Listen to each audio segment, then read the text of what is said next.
Olá, seja bem-vindo a mais uma edição do programa TV News nesse feriado hoje aqui, quarta-feira, 15 de novembro de 2023, né? Dia da Proclamação da República. Nossa programação hoje tem muitas coisas boas, notícias, você vai ficar atualizado, tá certo? Nós vamos ter um professor de História que vai conversar com a gente, explicar mais sobre a Proclamação da República. Daqui a pouquinho também vamos falar sobre saúde com o doutor Sérgio França, sobre medicina natural. Ele também quer fazer um sorteio do melhor comentário do chat do YouTube do programa TV News, um sorteio surpresa de alguma assistência médica, receita. Ele vai falar na entrevista sobre esse sorteio, tá certo? Para você participar. Você pode assistir o TV News agora pelo canal 24.2 da sua TV a cabo e também pode assistir pelo YouTube ao vivo, né? Canal TVI Oficial. Está aparecendo aí na sua tela, tá certo? Também pode assistir pelo Facebook. Inclusive temos também um número de WhatsApp que você pode mandar denúncia, pode mandar informações importantes aí. Só não atendemos ligações, né? Mas você pode escrever ou enviar vídeo no formato horizontal, com o celular assim, deitado. Então, participe junto com a gente, interaja aí hoje. Nesse feriado vai ter muita coisa boa, tá certo? Então, vamos começar de previsão do tempo para as principais cidades da região. Daqui a pouquinho nós vamos atualizar você sobre a previsão do tempo, tá certo? Então vamos de notícias do Portal à Tarde, daqui a pouquinho, enquanto o nosso entrevistado entra no link, tá certo? Aguardando o Cássio gerar o link para a gente poder contactar o entrevistado e ele participar junto com a gente, certo? E no Portal à Tarde vamos acompanhar aqui as principais notícias agora. Vamos, Cássio.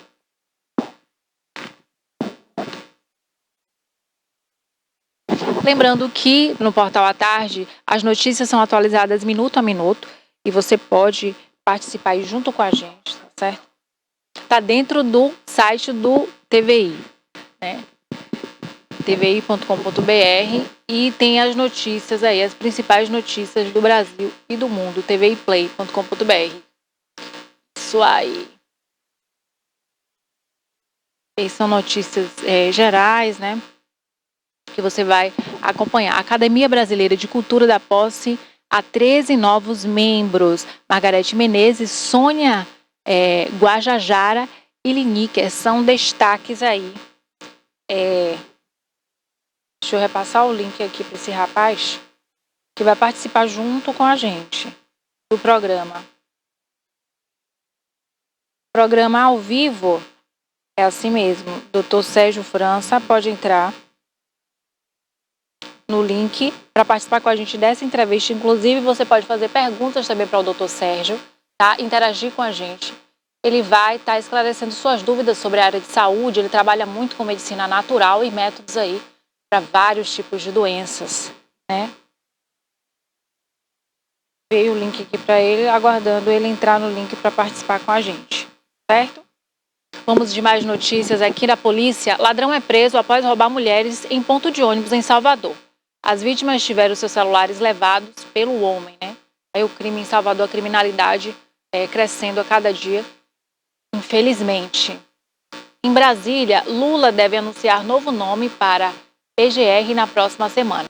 3 aliados estão entre as possíveis escolhas para assumir o cargo, que está vago desde setembro. Após título, vereadores de Salvador propõem homenagem ao Vitória, o time do Vitória. Marta Rodrigues e Anderson Ninho pediram aplausos de sessão especial para o clube após triunfos.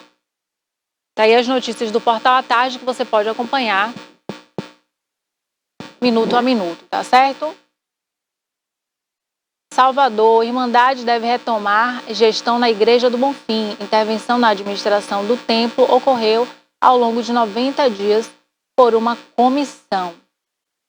As notícias que você pode acompanhar no Portal à Tarde aí, fica atualizado sobre o Brasil e o mundo, tá certo? CBF e FBF parabenizam o time do Vitória pela conquista da Série B. O rubro-negro garantiu o título com o empate entre o Criciúma e Guarani. daquela notícia também sobre Ana Hickman, né? Que a gente comentou aqui, em que Ana Hickman, ela foi agredida pelo esposo dela e a porta chegou, o braço chegou a ficar imprensado na porta. Inclusive ela registrou queixa, mas não temos mais informações a respeito, porque ela não pediu a proteção, a medida protetiva, né? Para aquela medida que fica, o casal tem que ficar uma determinada distância separados aí, para a própria proteção da pessoa, né? Integridade física e psicológica. Aguardar o nosso entrevistado, ele participar com a gente.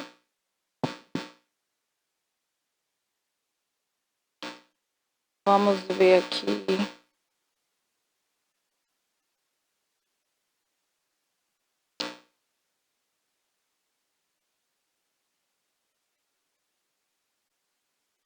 Nós vamos falar também um pouco sobre a guerra, daqui a pouquinho vamos atualizar também sobre a guerra com o professor mestre Roberto José, que ele também vai estar falando, né? Ele é especialista em segurança pública e ele entende muito também sobre geopolítica, né?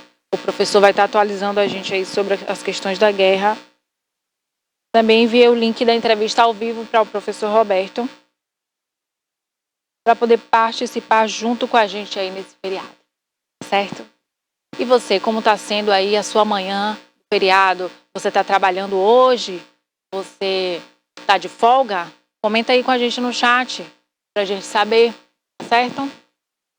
E envie notícias, para que mais pessoas conheçam o que está acontecendo aí no seu bairro, na sua cidade. Envie notícias através do nosso número de WhatsApp, que está aparecendo na sua tela, e que a gente vai colocar no ar essa notícia, tá bom? Inclusive você pode gravar vídeos também do que está acontecendo, gravar sempre no formato horizontal, com o celular deitado, que a gente vai exibir aqui ao vivo no programa TVI News, tá certo?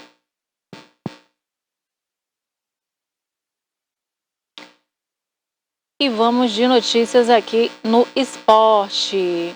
Rodada ajuda e Vitória campeão brasileiro. Várias notícias aqui sobre o time do Vitória, né? Brasileiro da Série B. O empate do Criciúma com o Guarani confirmou o primeiro título nacional do rubro-negro. Vamos ver mais detalhes aqui sobre essa notícia. O Vitória, enfim, é oficialmente o campeão brasileiro da Série B 2023. A confirmação do título veio após o empate do Criciúma com o Guarani na conclusão da 36ª rodada na noite desta terça-feira, ontem, né? O rubro-negro agora tem 8 pontos de vantagem para a equipe catarinense e não pode mais ser ultrapassado por nenhum adversário, restando 2 jogos para o fim da competição. Além de retornar à elite do futebol brasileiro e conquistar o primeiro título nacional na sua história, o Vitória vai embolsar 2,5 milhões de premiação. O rubro-negro também garantiu a classificação direta para a terceira fase da Copa do Brasil 2024. Caso não fosse campeão, a equipe ficaria de fora da disputa do torneio nacional da próxima temporada. Então, para cumprir a tabela, o Vitória ainda tem 2 jogos pela frente, né? Às 17 horas desse sábado, tá? Dia 18, o rubro-negro recebe o Sport no Barradão pela 37ª rodada e na semana seguinte também, às 17 horas no sábado, no dia 25, o Leão encerra a participação na Série B contra o Chapecoense na Arena Condá, em Santa Catarina. E ainda tem mais notícias aqui sobre o Vitória aqui no Portal à Tarde, que você também lê no site da TVI Play oficial, tá certo? Deputado propõe que Fábio Mota receba a honraria mais alta da ALBA. Vamos ver essa notícia aqui. Fábio Mota, o deputado estadual Luciano Simões Filho da União, apresentou nesta terça-feira um projeto de lei visando conceder a Comenda 2 de Julho, a mais alta honraria da Assembleia Legislativa do Brasil, a ALBA, a Fábio Mota, atual presidente do Vitória, né? Nascido em Salvador em 1970, Mota é graduado em Administração de Empresas pela UFBA, Universidade Federal da Bahia, e possui uma sólida formação, incluindo advogados, historiadores, pecuarista, com especialização em processo civil. Fábio Mota assumiu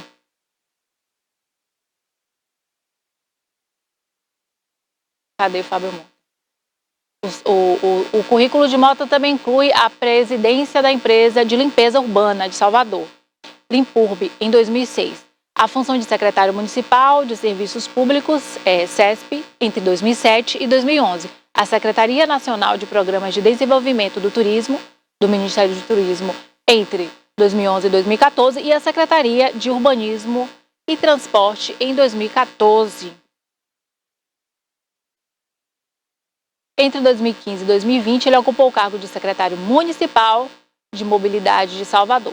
A proposta de concessão da Comenda 2 de Julho a Fábio Mota destaca o reconhecimento da sua contribuição em diversas áreas, consolidando seu papel de destaque não apenas no cenário esportivo, mas também em setores fundamentais para o desenvolvimento da capital baiana do país. O projeto aguarda apreciação na Assembleia Legislativa da Bahia.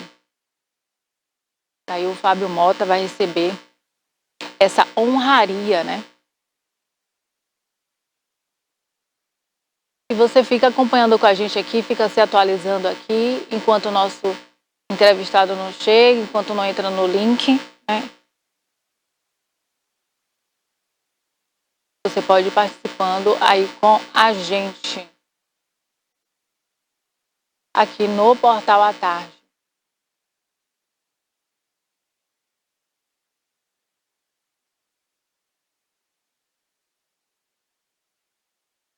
Visita da dama do tráfico. Lula se solidariza com Flávio Dino após ataques ao ministro, né? O presidente publicou uma mensagem no Twitter em defesa ao ministro da Justiça. Vamos ver mais os detalhes aqui dessa notícia aqui de Lula. Vamos entrar aqui na notícia aqui do Lula. O presidente Lula do PP saiu em defesa do ministro da Justiça Flávio Dino após ser revelado que a dama do tráfico, Luciane Barbosa Farias, teria visitado a sede do ministério. Dino negou que tenha encontrado a Luciene. Luciene é conhecida por ser a responsável por acobertar crimes como o tráfico de drogas, além de ser casada há 11 anos com o traficante Clemilson dos Santos Farias, o mais conhecido como o Tio Patinhas, um dos líderes da facção Comando Vermelho no Amazonas. Em publicação no Twitter, Lula disse que Dino vem sendo alvo de absurdos ataques artificialmente plantados, tá? A minha solidariedade ao ministro Flávio Dino, que vem sendo alvo de abusos, de absurdos ataques artificialmente plantados. Ele já disse e rejeitou que jamais encontrou com a esposa do líder da facção criminosa. Não há fato sequer, mas há vários dias insistem na disparada mentira, disse o presidente. Lula pontuou que o Ministério da Justiça tem coordenado ações de enorme importância para o país. Em defesa da democracia, o combate ao armamentismo selvagem, o enfrentamento do crime organizado, né, ao tráfico e às milícias e a proteção da Amazônia. Segundo ele, essas ações despertam muitos adversários que não se conformam com a perda de dinheiro e dos espaços para atuações criminosas, né? Daí nascem as fake news difundidas numa clara ação coordenada. Tá aí o Lula entrando em defesa, né? A previsão do tempo já está pronta, vamos acompanhar agora para as principais cidades da região. Ninguém entrou. Previsão do tempo para Ilhéus, a mínima de 24 graus, máxima de 31, com probabilidade de 9%. Tempo parcialmente nublado em Ilhéus. Para Itabuna, a mínima de 23 graus, máxima de 32, com probabilidade de chuva 8%. Em Guararema, a mínima de 21 graus, máxima de 31, probabilidade de chuva 9%, tempo parcialmente nublado. Em Itacaré, o tempo chuvoso, com mínima de 25, máxima de 28 e probabilidade de chuva 32 graus.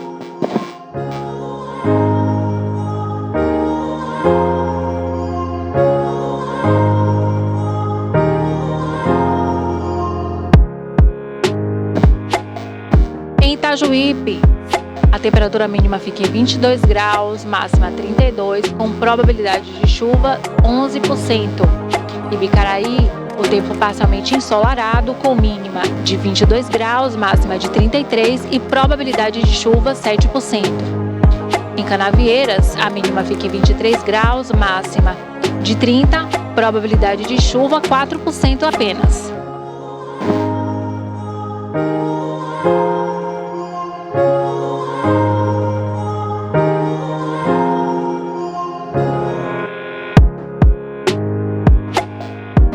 E em Salvador, a mínima fica em 24 graus, máxima 29, com probabilidade de chuva 10%, parcialmente nublado em Salvador. Porto Seguro, a mínima de 23 graus, máxima de 30, com probabilidade de chuva apenas 3%.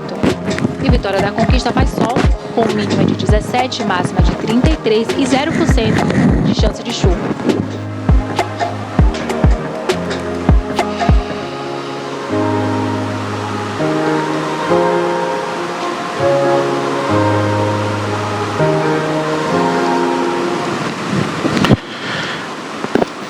E é isso aí. Agora vamos de notícias. Qual é a câmera que eu tô aqui? Essa. Atualizando você nesse feriado, você vai ficar por dentro das notícias. Naício Barbosa, bom dia. Bom dia, Bárbara. Bom dia, telespectadores da TVI. Aquele abraço. Obrigado aí pela audiência nesse feriado, né? Dia 15 de novembro, dia da proclamação da República. Eu espero que você que está aí do outro lado saiba, né, o que é a proclamação da República e quem proclamou a República, né? A gente vai falar disso daqui a pouquinho, porque todo mundo se preocupa em curtir o feriado, né, em descansar, mas não está nem aí para que data a gente está comemorando, o que é que se comemora, o que é que se fala hoje, né? Então é o dia da proclamação da República. Olha, o governo diz que as companhias aéreas vão apresentar um plano para reduzir o preço das tarifas das passagens, né, em até 10 dias. As passagens aéreas realmente estão muito caras. No Brasil tem aquela história, né? Ah, subiu o combustível, sobe tudo. Aí desceu o preço do combustível, não desce nada, fica tudo lá em cima. Então as companhias aéreas vão ter que provar ao governo, né? Porque estão cobrando as tarifas tão altas aí. O problema é monopólio, né? 2 empresas grandes apenas no Brasil, aliás 2, né? Porque uma é mais hoje do Chile do que do Brasil, que é a antiga TAM, hoje é Latam, né? Que é do Chile. Então, praticamente o Brasil tem 2 empresas aéreas hoje. Olha, o governo federal informou que as principais companhias aéreas do Brasil vão apresentar plano de redução de passagens. Em conversa com jornalistas, o ministro Silvio Costa, do Partido Republicanos, dos Portos e Aeroportos, declarou que as empresas, né, se comprometeram a mostrar a proposta e a planilha até 10 dias.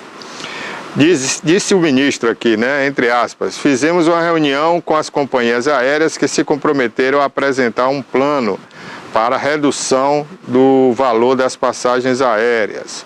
A declaração ocorre após o chefe das pastas, né, reunir com as lideranças das companhias Latam, Azul, Gol e Voipaz, da Associação Brasileira das Empresas Aéreas das Agências Nacional de Aviação Civil, a ANAC. Então tá aí, a gente espera que realmente o preço da passagem baixe, porque não é fácil, né? Você, por exemplo, precisa ir a São Paulo, saindo de Ilhéus, você paga ida e volta aí mais de R$3.000, né? Isso quando está em baixa, que às vezes chega a mais de R$5.000 aí de volta. Então é muito caro realmente. Outra notícia boa aqui, principalmente para o pessoal das artes, né, do audiovisual, o Senado aprovou ontem, terça-feira, né, 14 de novembro, a prorrogação da execução dos recursos da Lei Paulo Gustavo. Isso porque os recursos sobraram, né, sobraram recursos e a lei ia acabar agora em 2023. Então foi prorrogado pelo Senado que decidiu, através do plenário, estender o uso da verba para as ações emergenciais no setor da cultura, que foi prejudicada pela pandemia do Covid-19.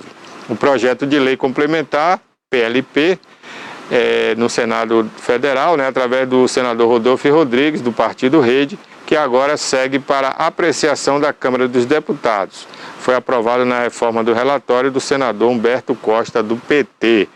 Então, se a Câmara dos Deputados der também a sua aquiescência, nós teremos aí até o fim de 2024, portanto mais um ano, os recursos da Lei Paulo Gustavo para serem utilizadas pelo pessoal da arte, da cultura em geral. Isso é muito bom, Isso vai continuar movimentando o mercado aí da cultura, as peças de teatro, os vídeos, documentários, enfim, toda a cadeia produtiva aí da cultura. Olha, gente, infelizmente uma notícia triste, Uma criança de 2 anos morreu após ser esquecida numa van escolar. Pois é. Um menino de 2 anos faleceu 6 horas após ter sido esquecido em uma van escolar, que faz aqueles trajetos escola, casa, casa, escola, ontem na Vila Maria, zona norte de São Paulo.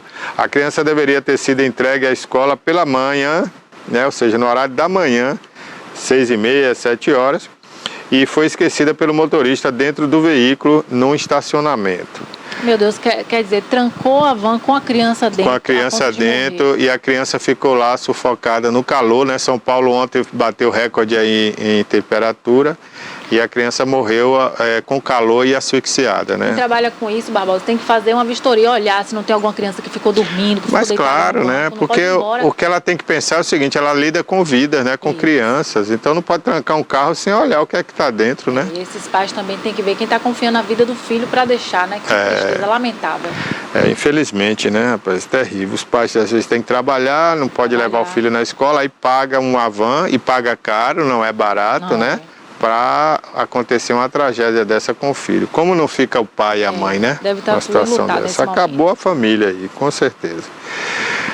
Pois é, aí na parte da tarde, o motorista encontrou o garoto desacordado no transporte e o levou para o hospital. Nessa altura ele já devia estar morto, levou para o hospital José Stropoli, mas ele estava morto. A suspeita é de que ele tenha falecido, devido ao forte calor e a escassa de circulação do ar no veículo, De acordo com nota da Secretaria de Segurança Pública, os policiais militares foram acionados para atender a ocorrência por volta das 16 horas. Essa onda de calor chegando até 40 graus, sensação térmica de 42. Pois é, então a criança de apenas 2 anos, Lamentável. 2 anos. Quer dizer, é negócio terrível. Olha, gente, eu sinceramente, pela experiência que eu já tenho, já tive filhos, tenho filhos, então você tem que ter cuidado com quem, como a Bárbara falou, a quem você vai entregar seu filho, seja babá, seja motorista de Uber, de van, seja lá o que for. Tenha cuidado. Ninguém vai ter o mesmo cuidado que um pai, que uma mãe. Outra coisa, às vezes até o pai. Eu já vi casos em São Paulo também, que o pai esqueceu o filho no carro enquanto foi comprar alguma coisa e quando voltou o menino estava passando mal. Então, gente, cuidado. O estresse, o dia a dia da vida leva a gente às vezes a essas loucuras. Além de crianças também esquecem animais, esquece o cachorro, aí o cachorro morre. Já vi cachorro também, as pessoas até quebrarem o vidro do carro, para salvar o cachorro. Olha, é triste, é lamentável. A gente lamenta quando é um animal. Imagine quando é uma criancinha de 2 anos ser esquecida dentro de um carro, numa van escolar e morrer asfixiada e com calor terrível que está fazendo ultimamente. Ó, tem outra notícia aqui, sobre o Supremo Tribunal Federal. Vamos lá. A maioria do Supremo Tribunal Federal, o STF, definiu ontem, terça-feira, por validar 4 trechos da Lei das Organizações Criminosas, que essa lei está em vigor desde 2013. A legislação tem o objetivo de regular a investigação e o combate ao crime organizado. O julgamento está em curso no plenário virtual do Supremo Tribunal Federal, que começou dia 10 de novembro e ainda não acabou, quando foi retomada naquela oportunidade. E nessa modalidade, né, o Supremo não se reúne como é no plenário, né? Não fica todo mundo ali online discutindo, não. Cada um vai lá, põe seu voto lá e acabou, né? Inclusive o Supremo está dando um mau exemplo também para os demais fóruns, as demais comarcas, né? A Justiça Comum. Por quê? Porque os juízes hoje não querem mais se reunir com advogados, com as partes, fica tudo online, quer trabalhar só de casa. Bom, para você entender um pouquinho melhor, o tema foi levado ao Supremo Tribunal Federal pelo antigo Partido Social Liberal, PSL. Isso foi em 2016, o atual União Brasil. Eles questionavam sobre os trechos da legislação. Na época, o PSL afirmou existirem brechas nas punições proporcionais nos trechos citados. O caso é analisado desde 2020, mas foi adiado após um pedido de vista por parte do ministro Gilmar Mendes e, posteriormente, por um pedido também do ministro Dias Toffoli. A votação deve ser finalizada no próximo dia 20 deste mês. Então tá aí, a lei das organizações criminosas, o PSL na oportunidade, hoje União Brasil, viu que tinha brechas que poderia levar à soltura de vários bandidos e aí pediu ao Supremo Tribunal Federal para analisar essa situação. E por falar em Supremo Tribunal Federal, Carmen Lúcia defendeu a atuação do Supremo e rebateu críticas de ativismo judicial. Eu não sei porque a Carmen Lúcia, né, defende tanto essa questão. E, na verdade, ela em si não tinha esse ativismo judicial, né? Ela era mais contida. Quem a gente via mais tendo esse ativismo judicial nos últimos anos o Fachin, né, o Barroso e os outros ali, né? Mas a Carmen Lúcia ficava meio de fora. A ministra Carmen Lúcia, do Supremo Tribunal Federal, participou do seminário O Papel do Supremo na Democracia, realizado pelo jornal Estado de São Paulo, Broadcast e a Universidade Mackenzie, e respondeu às críticas de que a Corte age com ativismo judicial e ultrapassa os limites da lei. Em concordância com o presidente do tribunal, Luiz Roberto Barroso, que também negou o ativismo judicial, claro, ele não vai admitir, né? Durante o evento, a ministra afirmou que o Supremo não é ativista, mas sim cumpre a Constituição. Ela ressaltou que o tribunal age por provocações e não por deixar de responder às demandas dos jurisdicionados e da sociedade na totalidade. Carmen Lúcia ainda revelou ser frequentemente questionada sobre as decisões do Supremo, que supostamente extrapolam os limites constitucionais por pessoas que nunca leram a Carta Magna. E é verdade.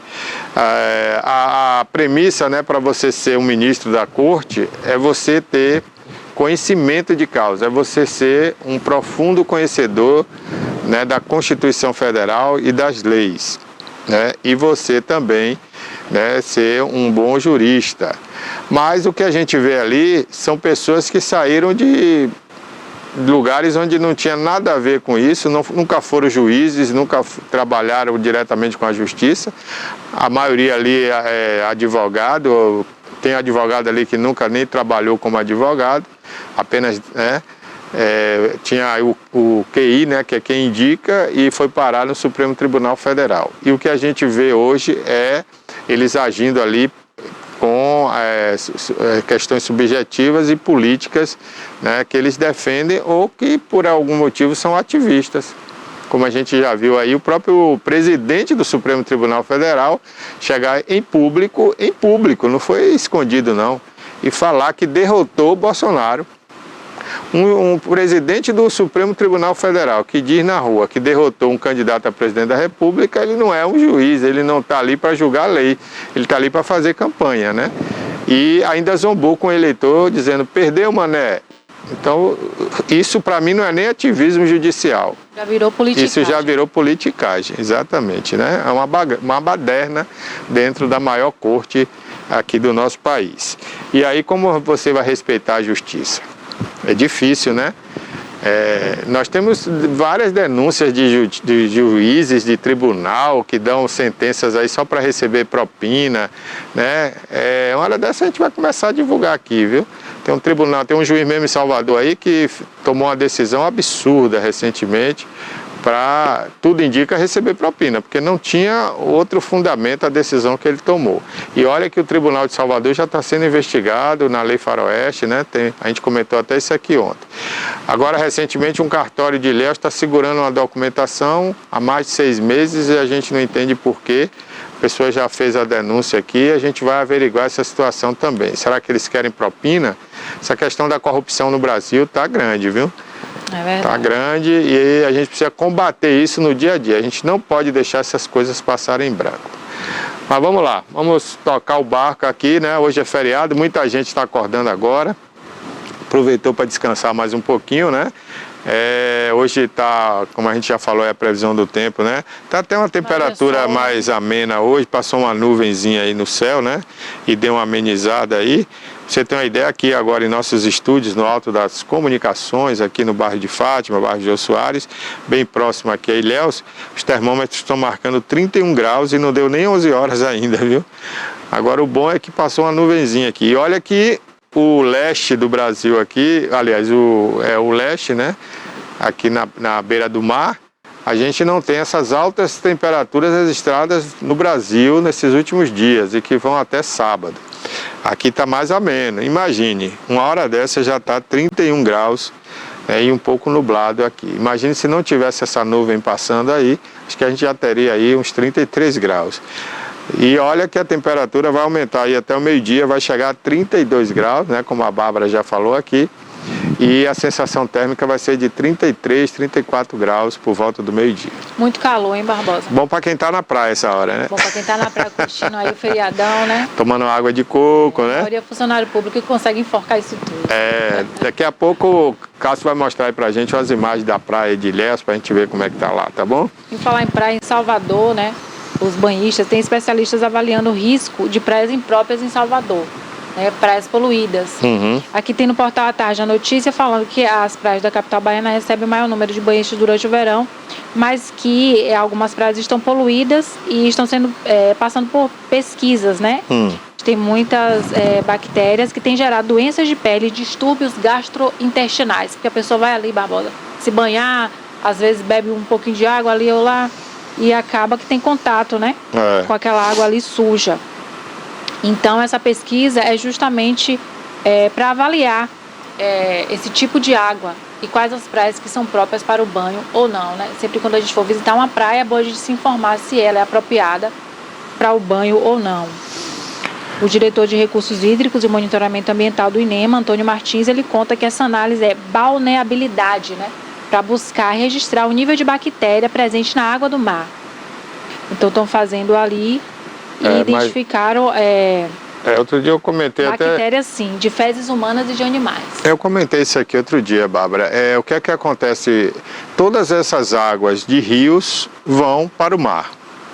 Aí o que é que cai nos rios hoje das grandes cidades, das médias cidades e até das pequenas cidades, né?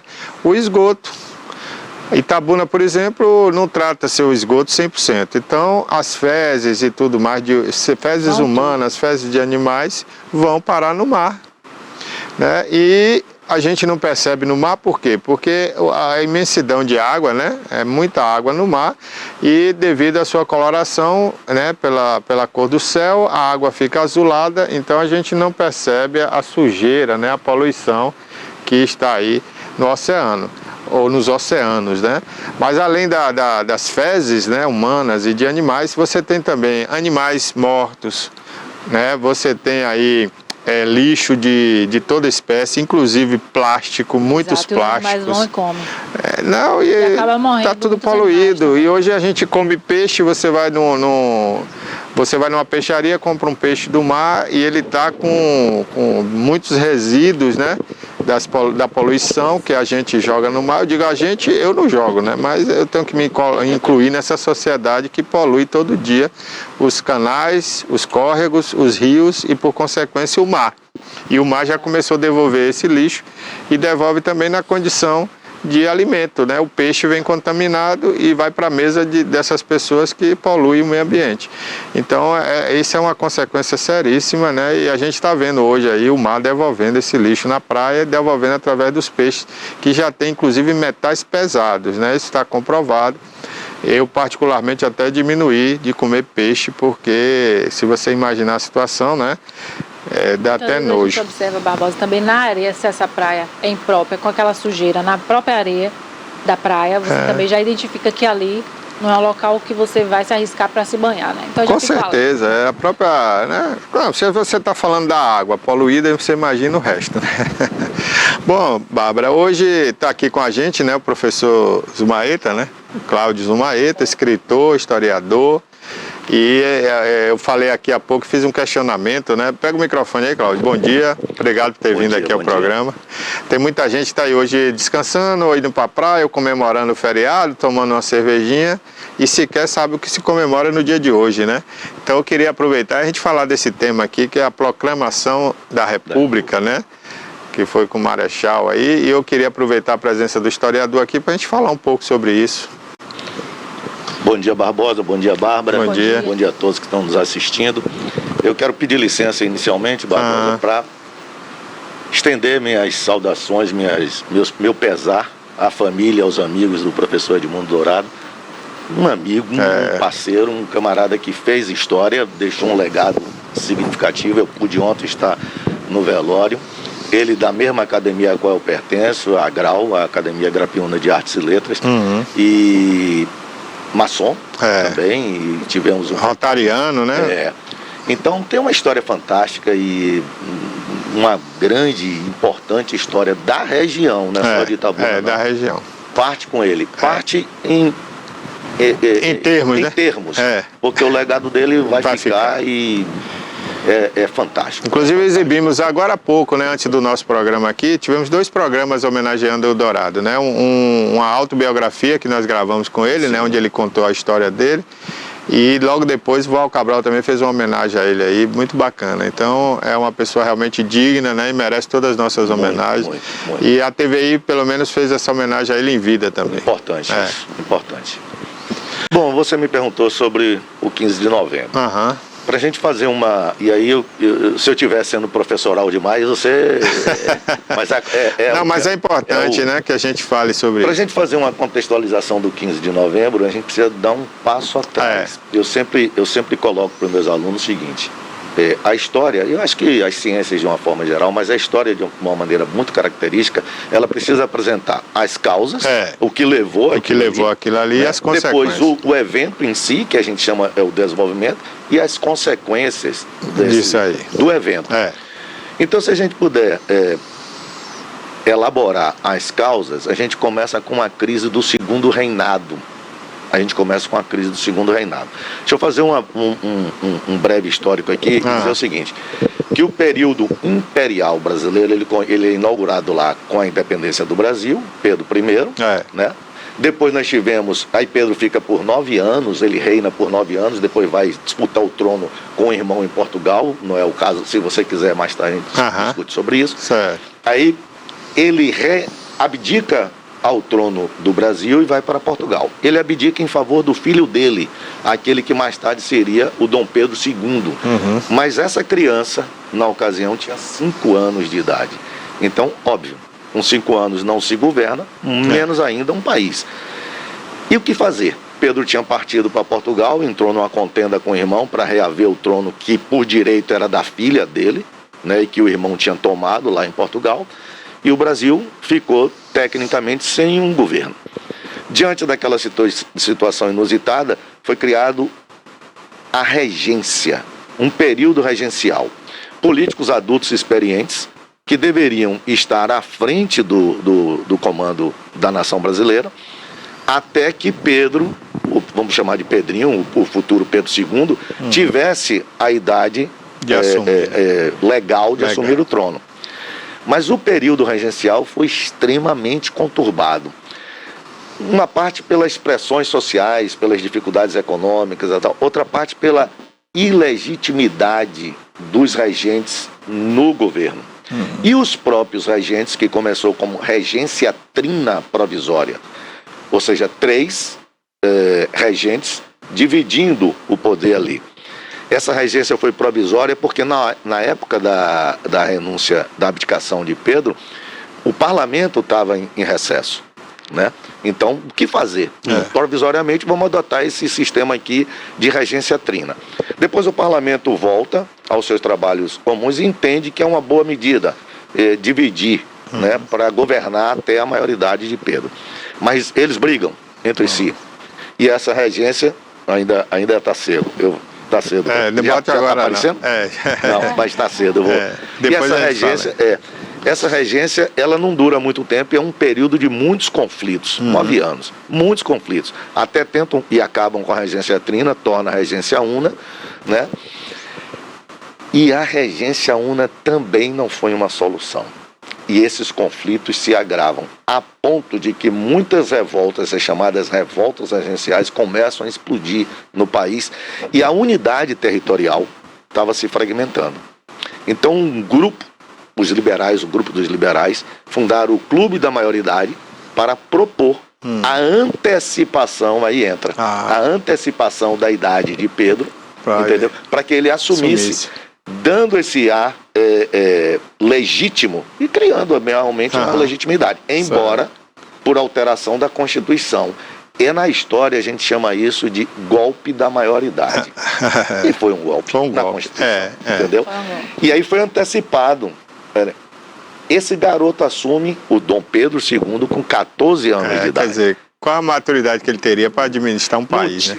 Embora ele fosse destacado, ele era um aluno brilhante, um pensador maravilhoso, ele se torna um adulto jovem extraordinário, muito interessado por cultura e tudo mais, mas ele não tinha experiência para tocar aquele país em convulsão. Então ele demora um tempo significativo para poder ajeitar. O período de governo de Pedro II é longo, são 49 anos que ele esteve no poder. E a gente costuma dividir assim uma primeira fase que chama de conciliação, ele tentando aprender o jogo político. Vocês ficam, desculpe o falatório aqui. Não, pode falar, pode explicar, tá interessante aí para as pessoas entenderem.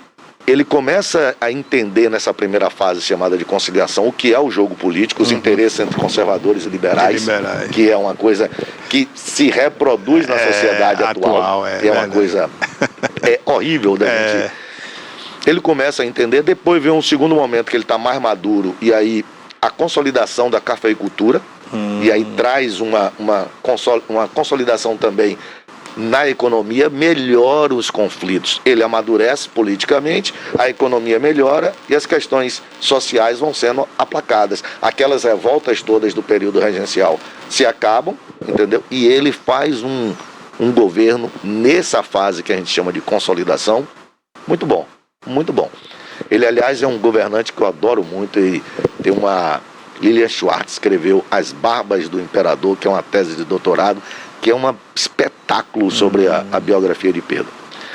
E vamos para a última fase, que é decorrente, que vai levar a República, que é a crise, decadência. Primeira Guerra do Paraguai e as 3 questões que suscitam uma crise muito forte nesse governo de Pedro.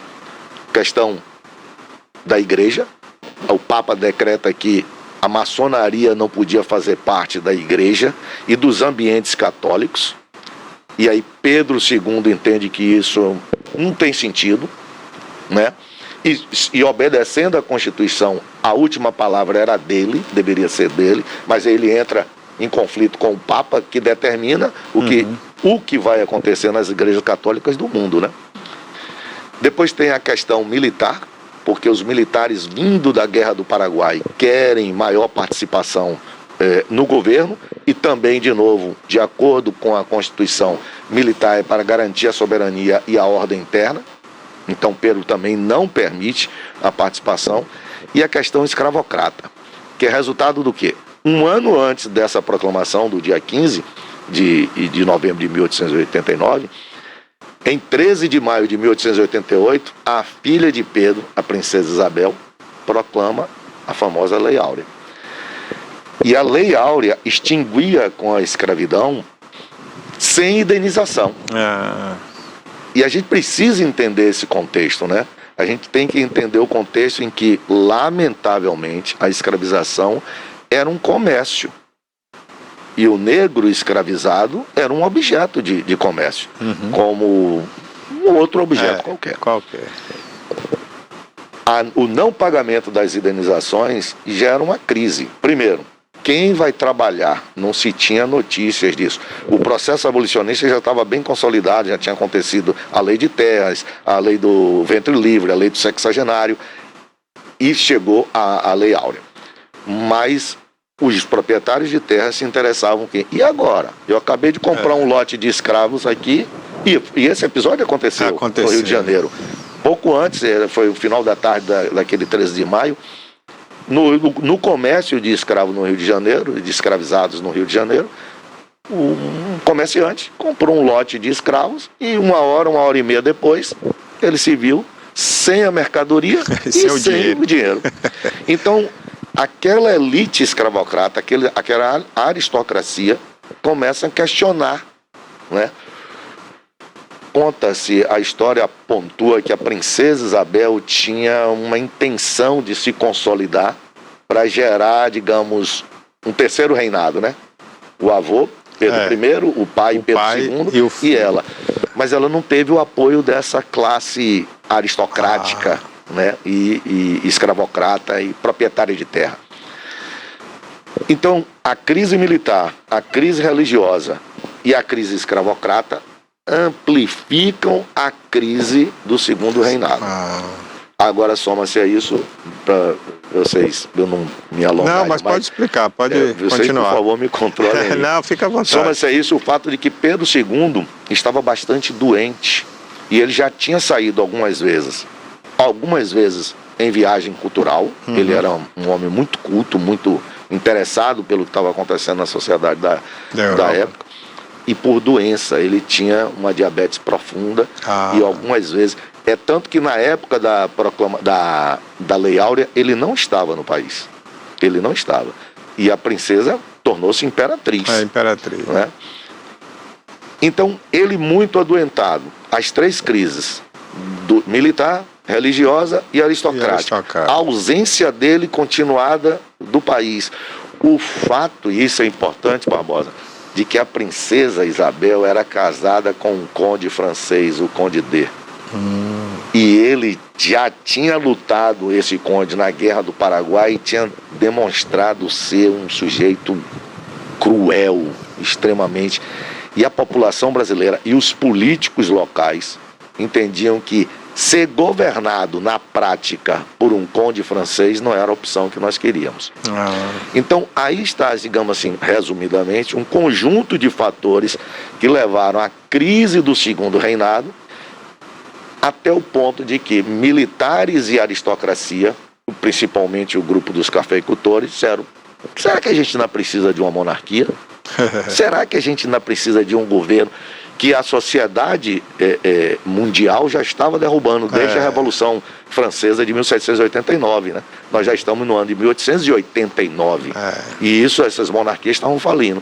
Então essa aristocracia e esses militares descontentes por não estarem participando do governo começam um novo entendimento. Será que a gente precisa de uma monarquia? Quem era a voz significativa para poder dar esse grito?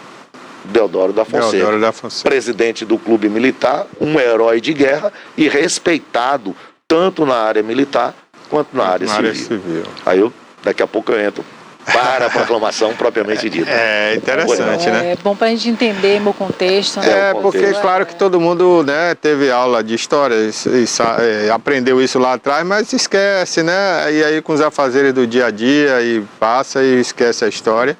E é importante a gente lembrar, principalmente num dia como hoje, que a gente está comemorando a proclamação da República. Então a gente precisa entender e ir com ponto de vista atual, né? Porque o professor que está aqui explicando, ele está colocando isso dentro do nosso ponto de vista atual. Por exemplo, quando eu estudei, a gente não via isso como um golpe, né? Mas... Porque a gente não tinha experiência de golpe. Isso, né? Então a gente imaginava o quê? Não, foi uma proclamação que deve ser, né? É um jeito que foi dado para o rei assumir, tal. Mas hoje não, hoje a gente entende que mexeram numa Constituição, quer dizer, mexeram no tabuleiro do jogo, no jogo em andamento, né? Isso, mexeram muito. Muito. José Murilo de Carvalho é um grande historiador já foi para o andar de cima, lamentavelmente, mas ele escreveu um livro importantíssimo, curtinho, mas muito importante, Os Bestializados. Ele pega a partir de uma crônica de Aristide Lobo, da ocasião, para pontuar que a República não teve a participação popular. E aquele movimento na antiga Praça da Aclamação, que hoje é a Praça da República, foi visto pelos populares que estavam vendo aquela reunião ali, os cavalos também agitados. Aí o cronista da época disse que o povo assistia aquilo bestializado, sem saber do que se tratava. E foi um golpe. Não deixou de ser. O golpe é tratado hoje na história mais recente, né? A gente já cuida de o golpe republicano, entendeu? Inclusive, desculpe, me perdoe, viu, interromper, pensei que o senhor ia dar uma pausa aí. A gente fala muito, né, nesse termo, mas é bom até explicar para aquelas pessoas, né, que às vezes fica sem entender, né, o significado de república, né, da republicana. Hoje a gente tem, por exemplo, Federação... República Federativa do Brasil, né? O que é que isso significa na prática? O que é que deveria significar? Beleza, vamos começar pela raiz da palavra. Res publica, lá do latim, né? Coisa pública. Certo. Mas não é coisa pública de... não tem dono, popular, né? Não tem dono, tá, Miguel? É o entendimento de quê? Digamos, uma praça é uma coisa pública. Portanto, eu devo cuidar, você, Bárbara, todos nós, porque pertence a todos. O entendimento de república é o entendimento de pertencimento coletivo, portanto, um cuidado coletivo. Né? Interessante que essa que você aborda é legal, vou chegar lá. Repare, dentro das nossas casas, a gente quer a nossa casa limpa, arrumada, direitinha. Então nós temos onde morar, que é a nossa casa. E a nossa casa tem onde morar, que é a cidade. Então a gente quer para dentro da porta de nossa casa tudo arrumado, tudo limpinho. Para fora... Que se dane, né? Cuide dos outros. Aí esse não é o entendimento de república. Então o entendimento de república é um cuidado coletivo. Beleza. República Federativa. O respeito aos entes federativos. A nação, o governo estadual e o município. Que nós estamos vendo atropelado hoje em dia. E é no município que vive a nação. Onde acontece tudo. Onde tudo acontece. E é justamente no município, o município que está sendo mais penalizado por uma série de reformas, por uma série de leis, por uma série de entendimentos políticos que estão na cúpula do poder e que não estão mais, a meu ver, representando a vontade popular. Exatamente. E isso não é novo na nossa história. Lamentavelmente, não é novo na nossa história. Vou fazer aqui um retrocesso aqui, rapidinho, uma volta bem profunda. Lá na carta de Pero Vaz de Caminha, no finalzinho da carta, Pero Vaz faz um pedido ao rei Dom Manuel para libertar o genro dele que estava preso. Porque com o genro preso, a filha não tinha como se sustentar, a mulher não trabalhava na ocasião e tal. Mas o que é que tem a ver isso? Repara, no 1º de maio de 1500, o primeiro pedido político já estava acontecendo. O genro estava preso, sabe por quê? Tinha matado um padre. Nossa! Então ele se achou com condições de fazer uma carta belíssima, ele é a certidão de nascimento do nosso país, mas no finalzinho, ele depois de toda aquela vênias com a majestade, né? Ele faz o pedido político.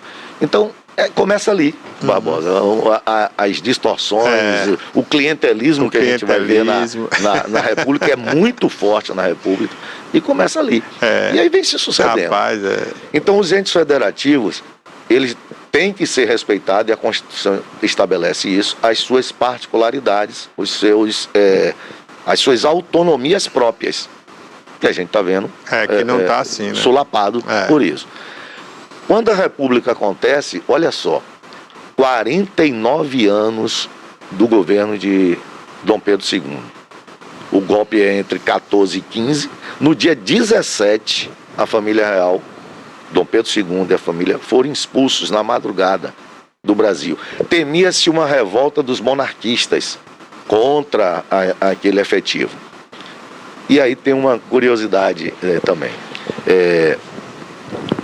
no nascimento da nossa República, instituiu-se e consagra até hoje,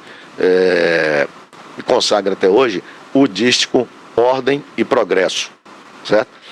Esse dístico Ordem e Progresso é uma apropriação do Augusto Comte, do positivismo, certo? Ei, passou na frente da câmera.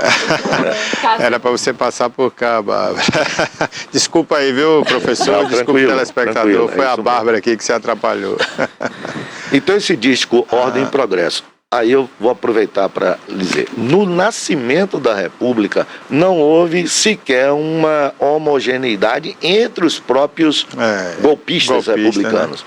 Vou dizer, para os militares, você alcança a ordem, você alcança o progresso se tiver ordem. A ordem. Para os não militares, e era a aristocracia da ocasião, você, quando está progredindo, naturalmente busca a ordem. Então, esse jogo de palavras é interessante, que já explica o fundamento do nascimento da República. Porque havia um conflito interno entre os militares e os não militares. Para os militares, a República só funcionaria com todos os projetos que ela estava propondo, né, e consertar o Brasil, pôr no trilho, se houvesse ordem, uma ordenação para alcançar o progresso. Para os não militares, não necessariamente, porque se você está progredindo, naturalmente você busca a ordem. Então, isso era um jogo subliminar, dizer, nós não precisamos de vocês, militares. Nós quem? Os aristocratas, os cafeicultores, aqueles que detinham poder econômico. Enquanto que os militares estavam dizendo, opa, você pode ter o poder econômico, mas sendo uma ordenação social, você não consegue alcançar o progresso. Então não havia sequer entre os golpistas aquela unidade. Pois não. Então agora vamos falar do ato, né, do Marechal Deodoro da Fonseca, né, propriamente dito, que foi a proclamação da República, né, em 1889. E é isso. O resultante desse processo, e aí a gente precisa ter em mente isso, a República é resultante de um processo, né? Primeiro as crises, a última fase do segundo reinado, a questão militar, a questão abolicionista e a questão escravocrata. Depois o desentendimento entre a sociedade que entendia naquele momento que Dom Pedro II já não mais oferecia. E era o contexto mundial, né? Pelo menos dentro da Europa, as monarquias estavam, depois da Revolução Francesa, estavam em debacle. O resultado disso é uma ação golpista que sai dos parâmetros da Constituição de 1824, e a primeira medida é justamente essa. Lá no 15 de novembro, o parlamento foi fechado, as casas legislativas foram fechadas, as casas legislativas provinciais, as câmaras de vereadores, o parlamento foi fechado, a Constituição foi suspensa e Deodoro provisoriamente assumiu a liderança. Por que provisoriamente? Porque era preciso uma nova Constituição. Entendia-se que não dava para governar dentro de uma república com uma Constituição monarquista. Então, Deodoro assume provisoriamente até a elaboração da Constituição. Essa Constituição chega em 1891, o golpe foi de 1889, ele faz provisoriamente. Ele está bem adoentado, ele é um militar rigoroso, da linha chamada linha dura, então ele entendia que o ordenamento precisava realmente de pancada, ele aí, certo? E era preciso esse ordenamento. O destaque, esse é o segundo. Não, mas deixa aí. Olha lá, ó. Tem outro antes? Não, tá legal. O Deodoro Fonseca escolhido o governo provisório ainda, dissolveu as assembleias, tá vendo? Dissolveu o Senado vitalício, Barbosa. O Senado era uma eleição vitalícia. Tá eleito, só saía dali se morresse ou se renunciasse. Ele extinguiu, né, e expulsou a família real no dia. Pedro II sai muito triste daqui, tem um episódio muito interessante, que já o último momento dele é Fernando de Noronha. Então ele escreve uma palavrinha, saudades, num pombo correio, né, e libera assim para ele. E leva um pedaço, e leva terras daqui num saquinho. Ele foi enterrado com esse saquinho com a terra brasileira. Ele adorava o Brasil, ele era... E foi um imperador nacional, né? Porque É. Dom João VI, pai de Pedro, né, avô dele, é português, Pedro I português, a regência não conta, né? Enfim, aí nós podemos ir para o segundo momento aí, para eu explicar para vocês aí o que é que acontece com esses desdobramentos. Passa aí, Cássio. Olha lá. Aí era preciso consertar a grande crise. Olha lá o nosso cabeçudão ali, gente boa. Rui Barbosa. Rui Barbosa. Era preciso consertar a crise econômica. A crise política, eles entendiam que estando à frente seria resolvida pelo aquele ordenamento. Mas existia uma grande crise econômica. Inflação disparando, o custo de vida muito alto e tal. Então Rui Barbosa, embora um jurista, de advogado e tudo mais, mas foi chamado para a pasta da Fazenda para resolver essa situação. Né? Ele até encaminha bem essa resolução, que era industrializar o país. Rui Barbosa dizia, a gente precisa romper com esse fato de que o país é essencialmente agrícola. Por que não ser também uma economia comercial e industrial? Então Rui propõe a descentralização dos empréstimos e os bancos locais emprestarem de acordo com a vocação de cada região. Então, se nós estamos na região cacaueira, é menos próprio a um banco liberar empréstimos, por exemplo, para uma vinicultura, para um parreiral, para a indústria do vinho ou do chimarrão aqui na região. É mais vocacionalmente nós temos o cacau. Então, ele fez essa ideia. O problema, Barbosa, Bárbara, os amigos que estão seguindo aí, é que não havia um controle desses empréstimos. E muitas propostas levadas ao banco foram fantasmas, nunca existiram. Havia uma carência para o pagamento dos impostos. E o que acontece? Esses impostos, esse dinheiro não retornou aos cofres públicos. Então, o Rui Barbosa não teve alternativa a não ser emitir moeda para cobrir o déficit daquela crise que foi gerada pelo não pagamento, pela criação de projetos fantasmas que não voltaram. E aí é a crise do encilhamento. Entendeu? Quer dizer, a república que nasce propondo uma solução para a crise da monarquia, ela não está conseguindo dar conta nem no aspecto político, porque internamente eles brigavam, nem no aspecto econômico. O aspecto econômico gerava também uma crise social. Então a República manteve a crise política, a crise social e a crise econômica. Ô professor, né, Zumaíta, então a gente vê aí, né, aquilo que a gente até comentou aqui, né, que a história política do Brasil vem sendo atropelada, né, nessas questões de golpes aí, desde dessa época e se faz até hoje, né? Então a gente ainda não teve assim um processo íntegro, digamos assim, dentro de uma democracia verdadeira, né? Até então. De tudo que a gente está vendo aí até os dias de hoje, né? Então, na sua opinião, isso é um processo natural para um país que está em desenvolvimento, é muito novinho, né? Temos aí apenas 5 gerações ou um pouco mais. Ou isso é uma peculiaridade do Brasil, como um país grande que é territorialmente falando, né? Sim. Porque país pequeno que chama aí repúblicas de banana, isso a gente vê todo dia, né? Mas um país grande como o Brasil, que tem muita riqueza, que tem muito a crescer, tem tudo para ser uma grande nação, uma grande potência mundial.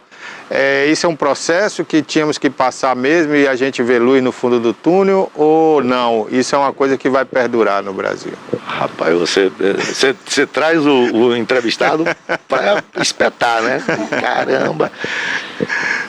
Olha, Barbosa, eu vou dizer muito sincero, até o fato da elaboração das nossas perguntas e das nossas colocações hoje já tem um grau de autocensura que é preocupante. É complicado, né, pai? A gente já tem um grau de autocensura. Se a gente está se atribuindo uma forma de perguntar e uma forma de responder que não sensibilize nenhuma parte que está nos ouvindo, isso significa que nós já estamos vivendo um processo que não é um processo democrático pleno. É verdade. Entendeu? Porque hoje o outro, né, não quer aceitar a opinião do outro, né? Quer dizer, fica aquela dicotomia, né? E fica essa dicotomia e fica isso aí, né? E agora, como é que eu vou dizer? Como é que eu vou lhe responder? De uma forma esperançosa, eu quero lhe responder que é um processo de purgação, de purga, para que a gente alcance essa democracia mais madura, mais efetiva, com realmente liberdade de expressão, de imprensa, enfim, liberdade econômica. Dentro de uma visão mais histórica, é conflitante, porque nós estudamos que nosso país teve boas oportunidades e da forma que você perguntou, quase resvalou naquela nós ouvimos muito isso, quer ver? O Brasil é o país do futuro, um futuro que nunca chega. Nunca chega, rapaz, eu ouvia falar isso há 40 anos. Entendeu? Um futuro que nunca chega. Hoje, você está me perguntando de uma outra maneira, basicamente a mesma coisa. Afinal, esse futuro democrático, essa esperança de um país livre e pujante, com todas as riquezas, ela chega. Do ponto de vista cidadão, né, da minha própria cidadania, da minha esperança, eu quero crer que seja um momento de purga, realmente, dificuldades que nos farão mais maduros e capazes de romper as tempestades. Mas do ponto de vista histórico, a gente está vendo uma repetição, né? Uma coisa lamentável que já deveríamos ter superado e que lamentavelmente não superamos. Professor, para encerrarmos, né, eu queria aproveitar a sua presença aqui. Como é que foi o lançamento do livro, né? Como é que está seu livro? Ô Barbosa, muito obrigado. Eu trouxe para você. Muito obrigado. E muito feliz com a cobertura que vocês nos deram, a minha, o professor Piligra. Bárbara esteve lá no Arthur Miro Fontes no dia. Foi um espetáculo, foi uma coisa fora do esperado por nós dois, porque foram depoimentos espontâneos de alunos, ex-alunos. Emocionados e uma coisa... E o livro está muito bem, esgotou, fiquei apenas com poucos livros, acho que não tem 10. Que bom. Né? E, enfim, eu agradeço a você. Já dá para pensar numa segunda tiragem aí, né? Pois é, estamos pensando nisso. Estamos pensando nisso. Parabéns, professor. É doutor já, né? Mestre, né? Mestre Zumaeta, parabéns. Licença, o mestrado, já que você falou nisso aí, a minha dissertação de mestrado foi publicada pela USP, agora recentemente, né, com um prefácio. Eu agradeço muito o professor Charles Nascimento de Sá, que prefaciou, e é um doutor em História aqui da nossa cidade. Bacana. Né? E ele fez um prefácio belíssimo, e a USP topou publicar, e essa dissertação foi publicada. Que bom. A Cidade Submersa... Está na internet, né? Não está. Por enquanto só físico. Só físico, né? Bacana. Parabéns mais uma vez, viu? E estamos sempre aqui à sua disposição, e volte sempre para a gente falar mais da história desse nosso país, né? Que é novo, mas com muita história, né? Sim. Principalmente na política. Obrigado. Obrigado a você. Bárbara. Inclusive, em breve a gente vai ter um tema polêmico aí pra gente falar, que é do aniversário do Brasil, que ninguém comemora mais, então, né? Bora falar sobre isso, porque se comemora a morte de Tiradentes, mas não se comemora, né, o aniversário do país, né? Vendo? É verdade. Tá vendo? A gente vai falar sobre isso em breve. Bom. Muito obrigado, professor e mestre Zumaeta. Obrigado. Bárbara. Barbosa, o doutor Sérgio França está no link aí com a gente. Ele é médico de medicina natural, né? E ele vai passar umas dicas para a gente nessa manhã de feriado hoje. Bom dia, doutor Sérgio. Bom dia, doutor. Bom dia, Bárbara. Bom dia a todos vocês aí do programa. É um prazer estar aqui com vocês novamente. Vamos lá.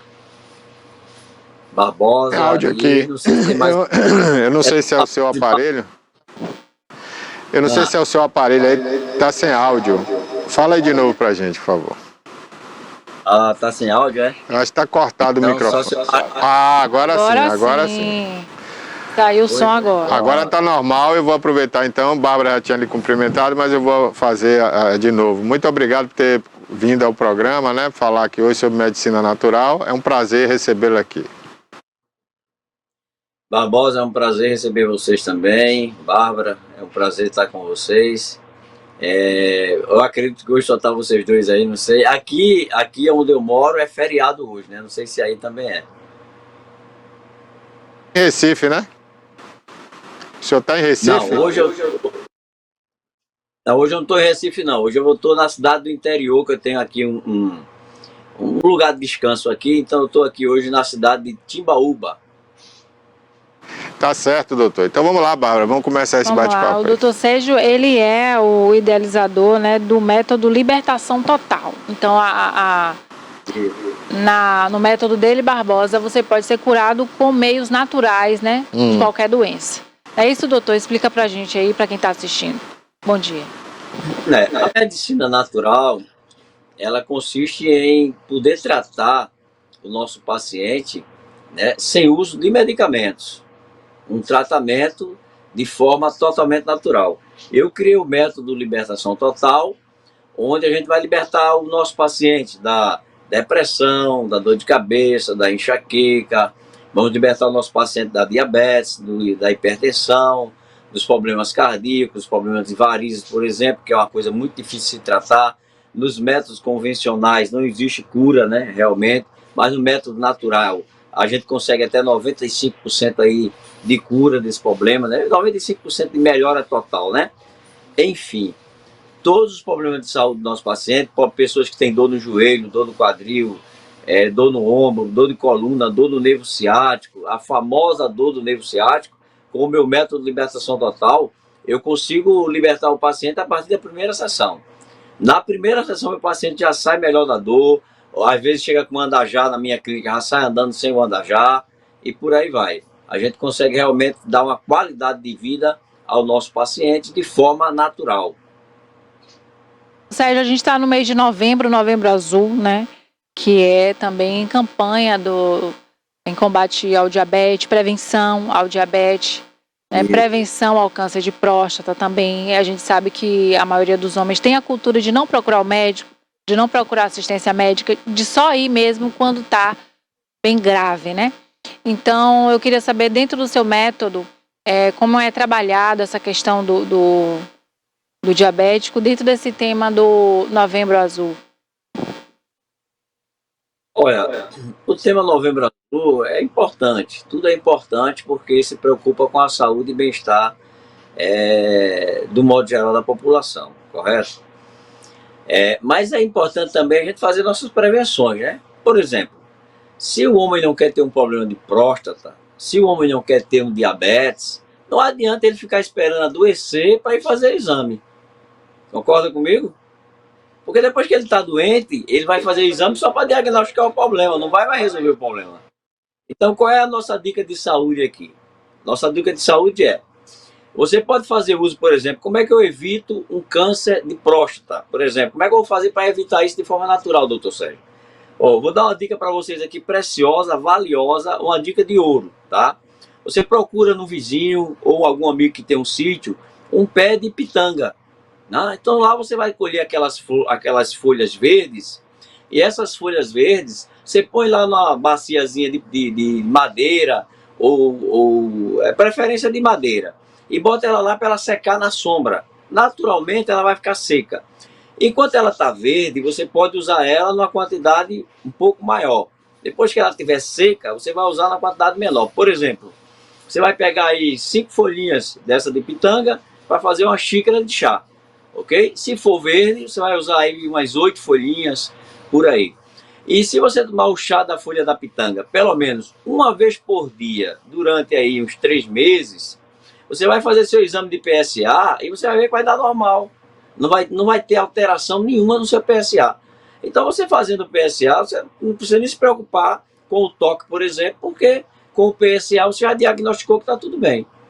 Ok? Essa é a dica para evitar um problema de próstata. Mas lembrando, não adianta eu tomar um chá, tá? Não adianta tomar um chá durante 3 meses, todo dia, 2 vezes ao dia, por exemplo, um chá da folha da pitanga, e eu todo dia comer pudim, comer bolo, comer doce, comer muita pizza, muita bolacha, comer muito doce. Por quê?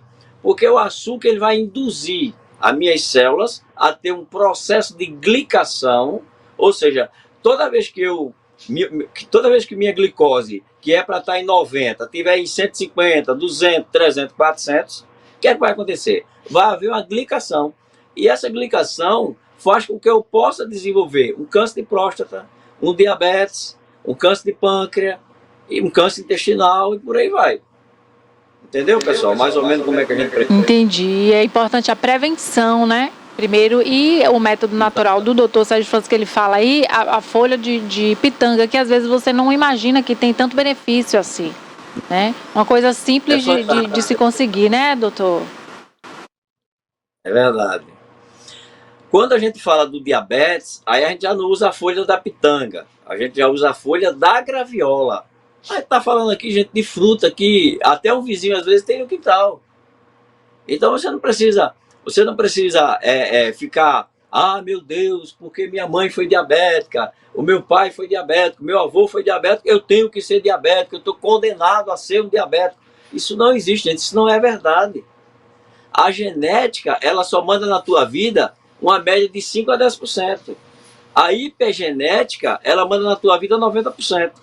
Qual é a diferença, doutor Sérgio França, da genética para a hipergenética? A diferença é o seguinte, Bárbara e Barbosa. A diferença é muito simples, veja só. A genética vai me influenciar. Se eu comer o que minha mãe comia, se eu fizer as mesmas coisas erradas que a minha mãe fez, minha mãe morreu diabética, inclusive a minha mãe morreu diabética, né? Eu também teria diabetes. Entendeu? Agora, se eu não comer aquela quantidade de pão todo dia, tem que comer pão de manhã e pão de noite. Come pão aí uma vez por semana, que não vai causar diabetes. Come pizza aí uma vez a cada 2, 3 meses, que não vai causar diabetes. Come bolo aí uma vez de 15, 15 dias, ou então faz um bolo caseiro, faz um pão caseiro. É tão simples resolver esse problema. Eu, por exemplo, posso comer pão todo dia. Eu posso fazer pão de aipim, eu posso fazer pão de batata doce, eu posso fazer pão de inhame. Eu posso fazer pão, gente, com aveia, qualquer produto natural eu posso fazer meu pão. Em vez de usar o trigo, que vai virar açúcar. E eu também, em vez de usar um açúcar refinado, um açúcar comum, eu posso usar um açúcar de coco, eu posso usar um xilitol, eu posso usar um stevia, né? Eu posso usar mel, que não vai me causar diabetes. É um açúcar integral que não vai me fazer mal e não vai gerar uma glicação no meu sistema imunológico. Tem outros fatores também, né, que mesmo sem o açúcar, né, ele se torna açúcar no sangue, né, carboidratos em geral, né, e às vezes não só o pão, não só a pizza, né, mas o macarrão, tem outras coisas também, né. O próprio, o senhor falou aí, né, mas o próprio aipim, né, também, né, a banana. Fala aí pra gente sobre isso. Olha, na verdade, a banana não vai causar ninguém. Isso é um mito, isso é uma ilusão. Deixa eu falar uma coisa para vocês sobre a banana. A banana é o melhor antidepressivo do mundo. Um dos melhores do mundo é banana. E banana não causa diabetes, gente. É simplesmente por exemplo, se eu não sou diabético, eu posso comer banana sem problema nenhum, tá? Agora, se eu não quero, por exemplo, eu não quero ganhar peso. Aí duas coisas distintas, aí Barbosa e Bárbara. Eu não quero ganhar peso. Então eu pego minha banana e coloco ali 2 colheres de aveia em flocos. Ou eu pego minha banana e coloco ali uma colher de chia. Ou coloco uma colher de linhaça. Ou eu posso colocar também uma colher de aquele flocozinho branquinho que eu uso muito. Fugiu da memória agora. A quinoa, por exemplo. Quinoa. Então, se eu usar qualquer grão desse que Deus colocou na natureza, Barbosa, eu vou estar evitando ganhar peso e vou estar evitando diabetes. Então eu não preciso deixar de comer a banana, porque a banana ela tem triptofano, que vai evitar a depressão, que vai evitar o estresse, que vai evitar a ansiedade. A banana é fantástica. Gente, tudo que Deus fez é fantástico, é só você usar da maneira correta.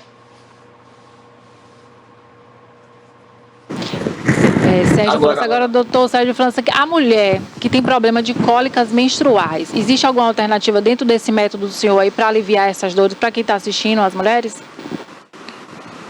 Olha, geralmente as mulheres que sofrem com cólica menstrual, eu vou ser mais forte, tá? Pessoas que baixam ao hospital todo mês, pessoas que de vez em quando tem que ser socorrida no período menstrual, elas têm que entender o seguinte: no período menstrual, o sangue dela precisa estar fininho, o sangue dela precisa fluir melhor. Por que ele não está fluindo bem? Porque às vezes ela está no período menstrual e tomou ali uma água gelada, já prejudicou o fluxo menstrual. Porque você tem que entender um princípio, né? O calor expande, o frio atrai, ou seja, o frio concentra e o calor expande. Tá? Então, toda vez que tiver quente, o sangue vai fluir melhor. Toda vez que eu ingerir alguma coisa gelada, o sangue vai fluir com menos densidade. Então, por exemplo, uma pessoa está com uma cólica menstrual, ela não deveria usar suco gelado, água gelada, nada gelado, porque a cólica vai aumentar e a dor menstrual vai aumentar. Mas vamos ser mais profundo para ajudar a mulherada. Hoje, Bárbara, o grande problema das mulheres no Brasil e no mundo é a endometriose. Então, as mulheres hoje sofrem também com muitas dores por causa também da endometriose. Então, se uma pessoa quer evitar esse problema, né, ela deve também evitar os carboidratos simples, ela deve evitar o excesso de peso, ela deve evitar até estar tomando água o tempo todo gelada, por exemplo. Então, se você está no calor do verão, você pega a sua água gelada e pega um pouco natural e mistura. Vai fazer menos mal para essas mulheres que têm crise de cólicas menstruais, ok? O sorvete, por exemplo. O sorvete é um agravante terrível, porque, primeiro, o sorvete, não existe sorvete quente, né? Todo sorvete é gelado. E, em segundo lugar, o sorvete só tem açúcar, gordura e sal. Isso vai também aumentar a dor das cólicas menstruais dela. Como é que a gente faz para evitar isso? Pega uma toalha quente, pega uma toalha, um ferro de engomar, pede a uma pessoa lá, uma secretária, alguém que está ajudando na sua casa, uma secretária do lar, ou a mãe, ou a irmã, para dar ferro na toalha, o tempo todo toalha quente. Então, tem 10 toalhas quentes aqui, bota dentro do isoporzinho. Pega uma quente, põe em cima da barriga, do abdômen. E ali respira, ó, 30 vezes e solta pela boca. Respira e solta. Aí aquela toalha quente esfriou, tira aquela fria, coloca outra quente. A dor da cólica menstrual vai desaparecer em alguns minutinhos. Interessante, né? O chá quente. Interessante. O chá quente também vai ajudar. Toma um chá da viola quente, toma um chá de chá verde quente, toma um chá de coentro quente, toma um chá de salsinha quente, que também vai evitar a cólica menstrual. Tem muitas folhas, né, que dão benefício, né? Às vezes as pessoas não conhecem, não sabem, né, doutor Sérgio França? O coentro mesmo não é muito famoso para achar. No caso, as pessoas não sabem. Usa mais como tempero, né? Mas acaba de confirmar que ele também serve como chá, né? Eu vou te falar um benefício aqui do coentro, por exemplo. O coentro, ele serve, além de tirar o sal do teu corpo, diminuir o sódio, ele ajuda o hipertenso a controlar a hipertensão. E a salsinha é melhor ainda. A salsinha baixa a hipertensão, porque ela retira todo o sal do corpo. Por exemplo, vou dar um exemplo para você. Se você errou lá o arroz ou o feijão e salgou, como é que você faz para tirar o sal? Bota um monte de coentro dentro ou um monte de salsinha. E depois retira aquele coentro e aquela salsinha, que o sal que você errou lá no seu arroz ou no seu feijão vai diminuir consideravelmente. A mesma coisa o chá do coentro e o chá da salsinha vai fazer no teu corpo. Só que o chá da salsinha eu recomendo mais para controlar a hipertensão, tá? E até libertar o hipertenso. Lógico, como nosso amigo Barbosa falou, diminuir o pão, diminuir a pizza, os carboidratos simples e etc, porque tem muito sal nesse produto, certo? E junto auxiliando com o chá da salsinha vai ser fantástico. Agora, o chá do coentro, eu já tratei diversas mulheres, Bárbara e Barbosa, vocês vão ficar aí abismados com o que eu vou dizer. Diversos pacientes meus com problema seríssimo de labirintite, que de ficar tonto, a sensação que vai cair, a gente resolve também com o chá do coentro. Incrível, agora, né? Preferência orgânico, né? Preferência orgânico, tá? Importante. Ok. Agora, eu prestei atenção aí quando o senhor estava falando da prevenção, não, do cuidado, né, com a glicose no sangue, através da pitanga, né? Pitanga, é isso? Pitanga. Folha de pitanga. A folha da pitanga, né? A folha da pitanga ajuda mais na questão da próstata. A folha da graviola é que vai evitar o diabetes. E se tiver diabético, tomando remédio, você pode começar a tomar o chá da folha da graviola e você vai fazendo o teste, tira o sanguezinho lá e confere. Você vai ver que você não precisa mais tomar remédio. Porque se você usar o chá da folha da graviola e continuar usando o remédio da diabetes, você vai ter hipoglicemia. A sua glicemia vai baixar tanto que você vai ter hipoglicemia, vai ficar tonto, querendo desmaiar, porque a glicose vai baixar demais. Então perigoso, começou a fazer o uso da graviola, você vai suspendendo aos pouquinhos o remédio até zerar ele. Agora tem um horário específico para tomar esse chá? Pode ser durante a refeição, antes da refeição? Como é que toma? Olha, o bom, Barbosa, é a gente tomar pelo menos um chá de manhã antes da refeição e tomar uma noite após a refeição. É ideal, tá? Mas para quem tem um diabetes descontrolado, aí a gente recomenda 3 vezes ao dia. Antes do café da manhã, antes do almoço e antes do jantar. No almoço pode ser até após o almoço, não tem problema. Agora 1 hora depois do almoço. Porque vocês têm que entender uma coisa, gente. Ó, isso é muito importante, o telespectador de vocês vai amar essa dica. Veja só. Sempre após a refeição, a minha glicose vai subir.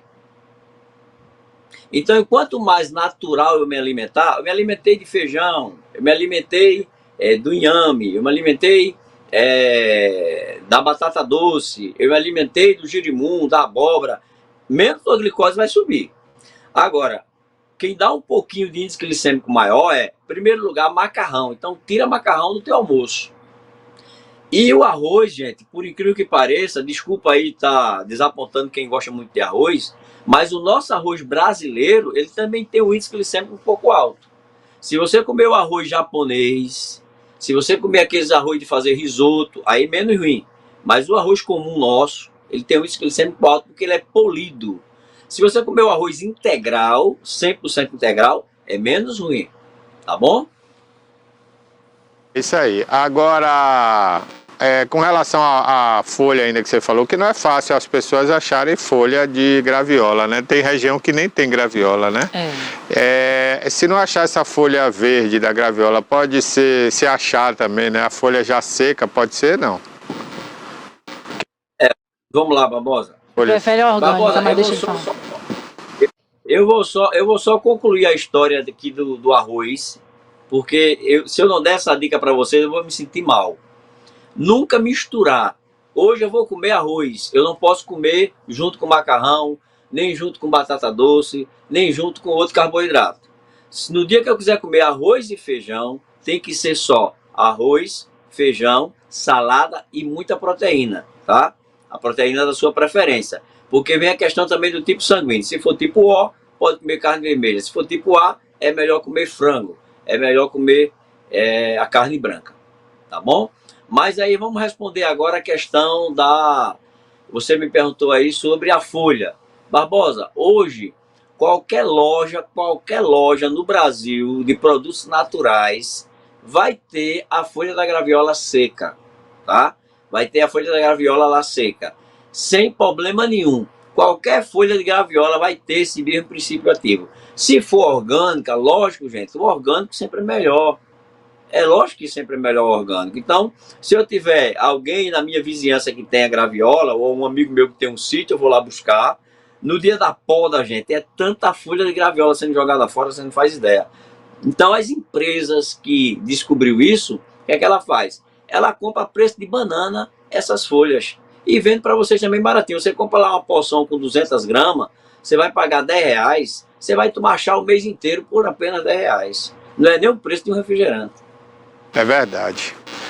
É verdade. Bom, doutor Sérgio, você dá essas dicas aí na internet também, é isso, Bárbara? No YouTube, Sim, ele dá nas redes sociais dele também, depois... no Instagram, né? Ah, legal, interessante. Então, você pode seguir aí o doutor Sérgio, né? Sim, mas diga aí, doutor. A gente já tem pergunta para lhe fazer, viu? Mas pode falar.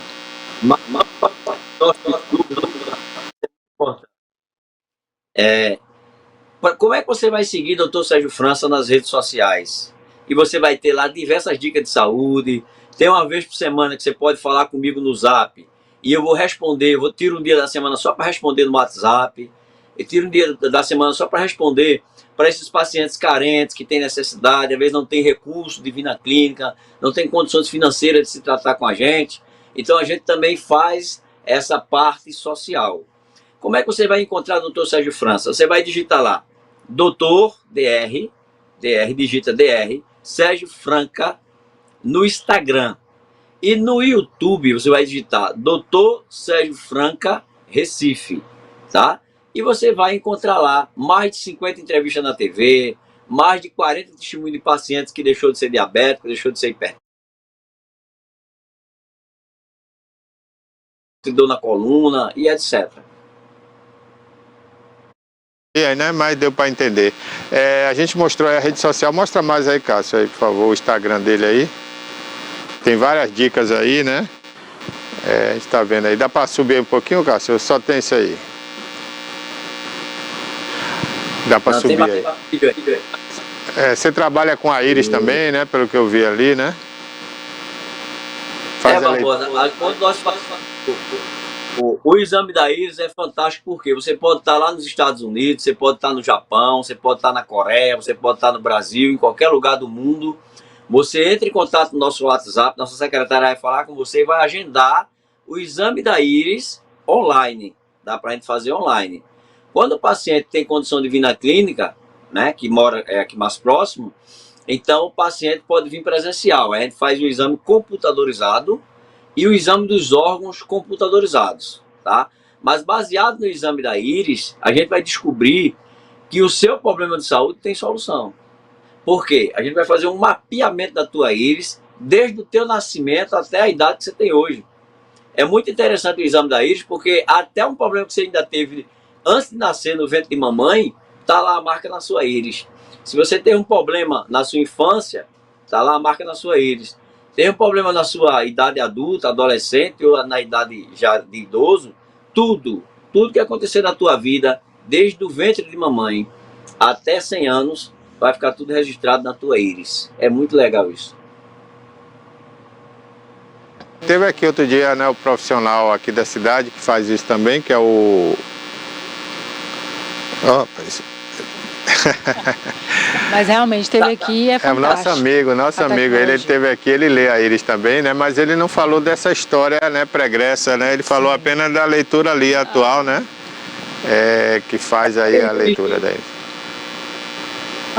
Tá tendo muita interferência no som de vocês, de vez em quando dá um chiado aí no som. Não sei se vocês perceberam. O que é que acontece, gente? Ó, a iridiologia, ela é muito completa.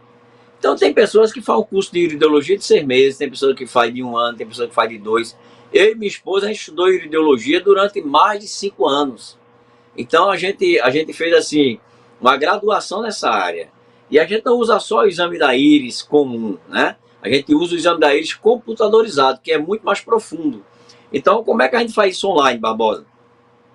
O paciente pode ir num fotógrafo bom, mandar fazer a foto da íris, a gente vai ensinar como fazer a foto, e manda para a gente via WhatsApp. A gente põe aqui no nosso computador e faz o exame computadorizado.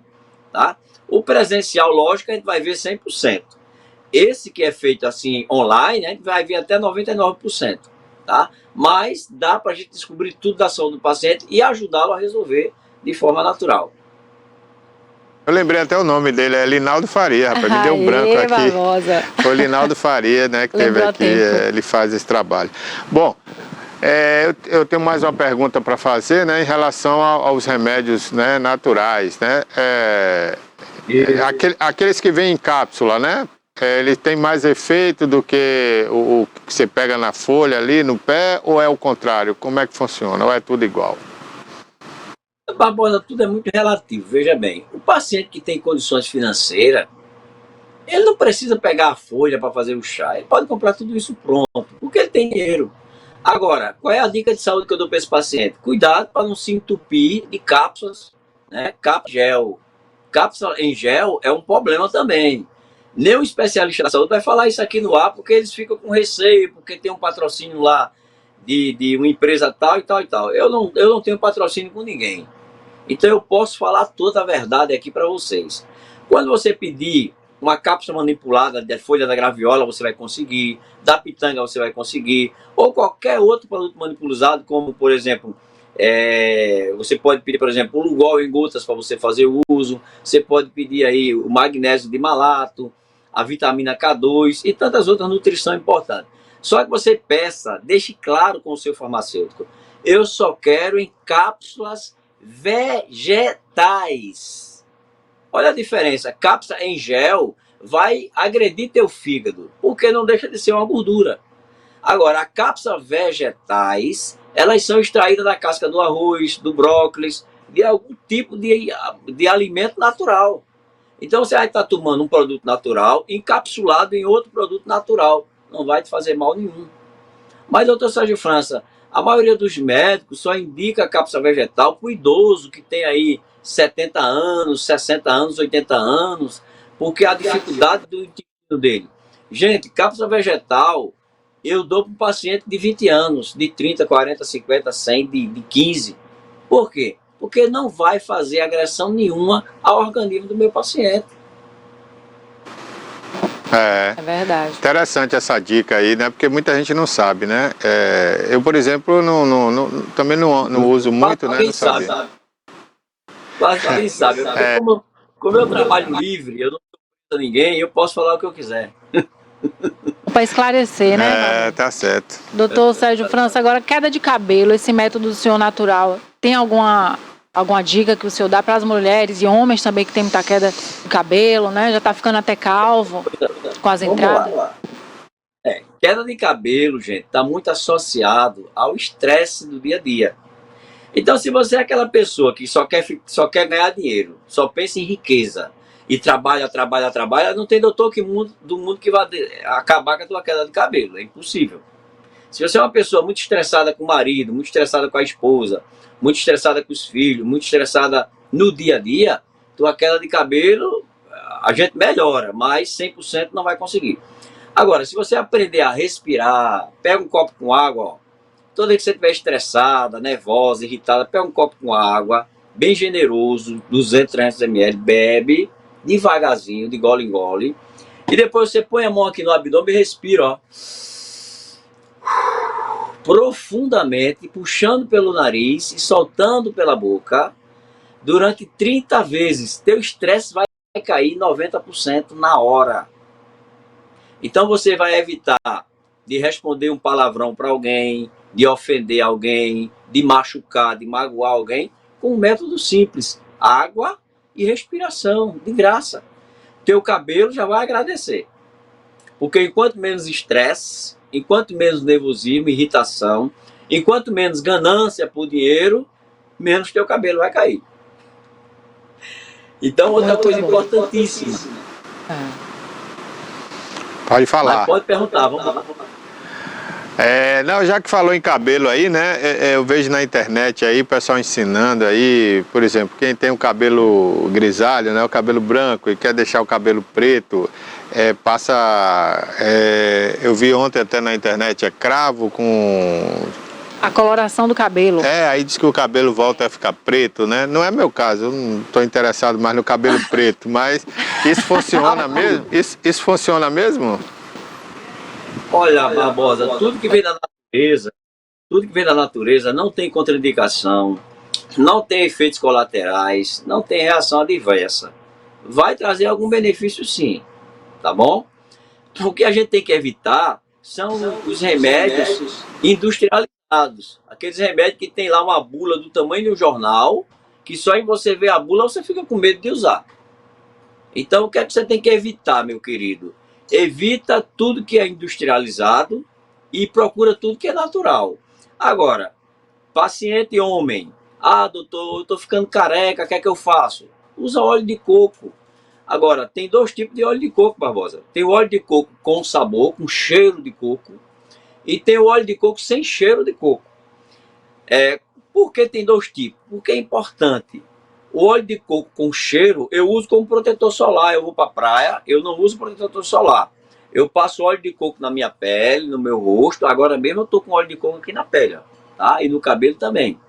Então eu passo óleo de coco no meu cabelo, passo na pele e posso tomar ali 2 horas de sol sem nenhum problema. Amor, me dá água aí, por favor. É isso aí, né? Tem um amor para mim.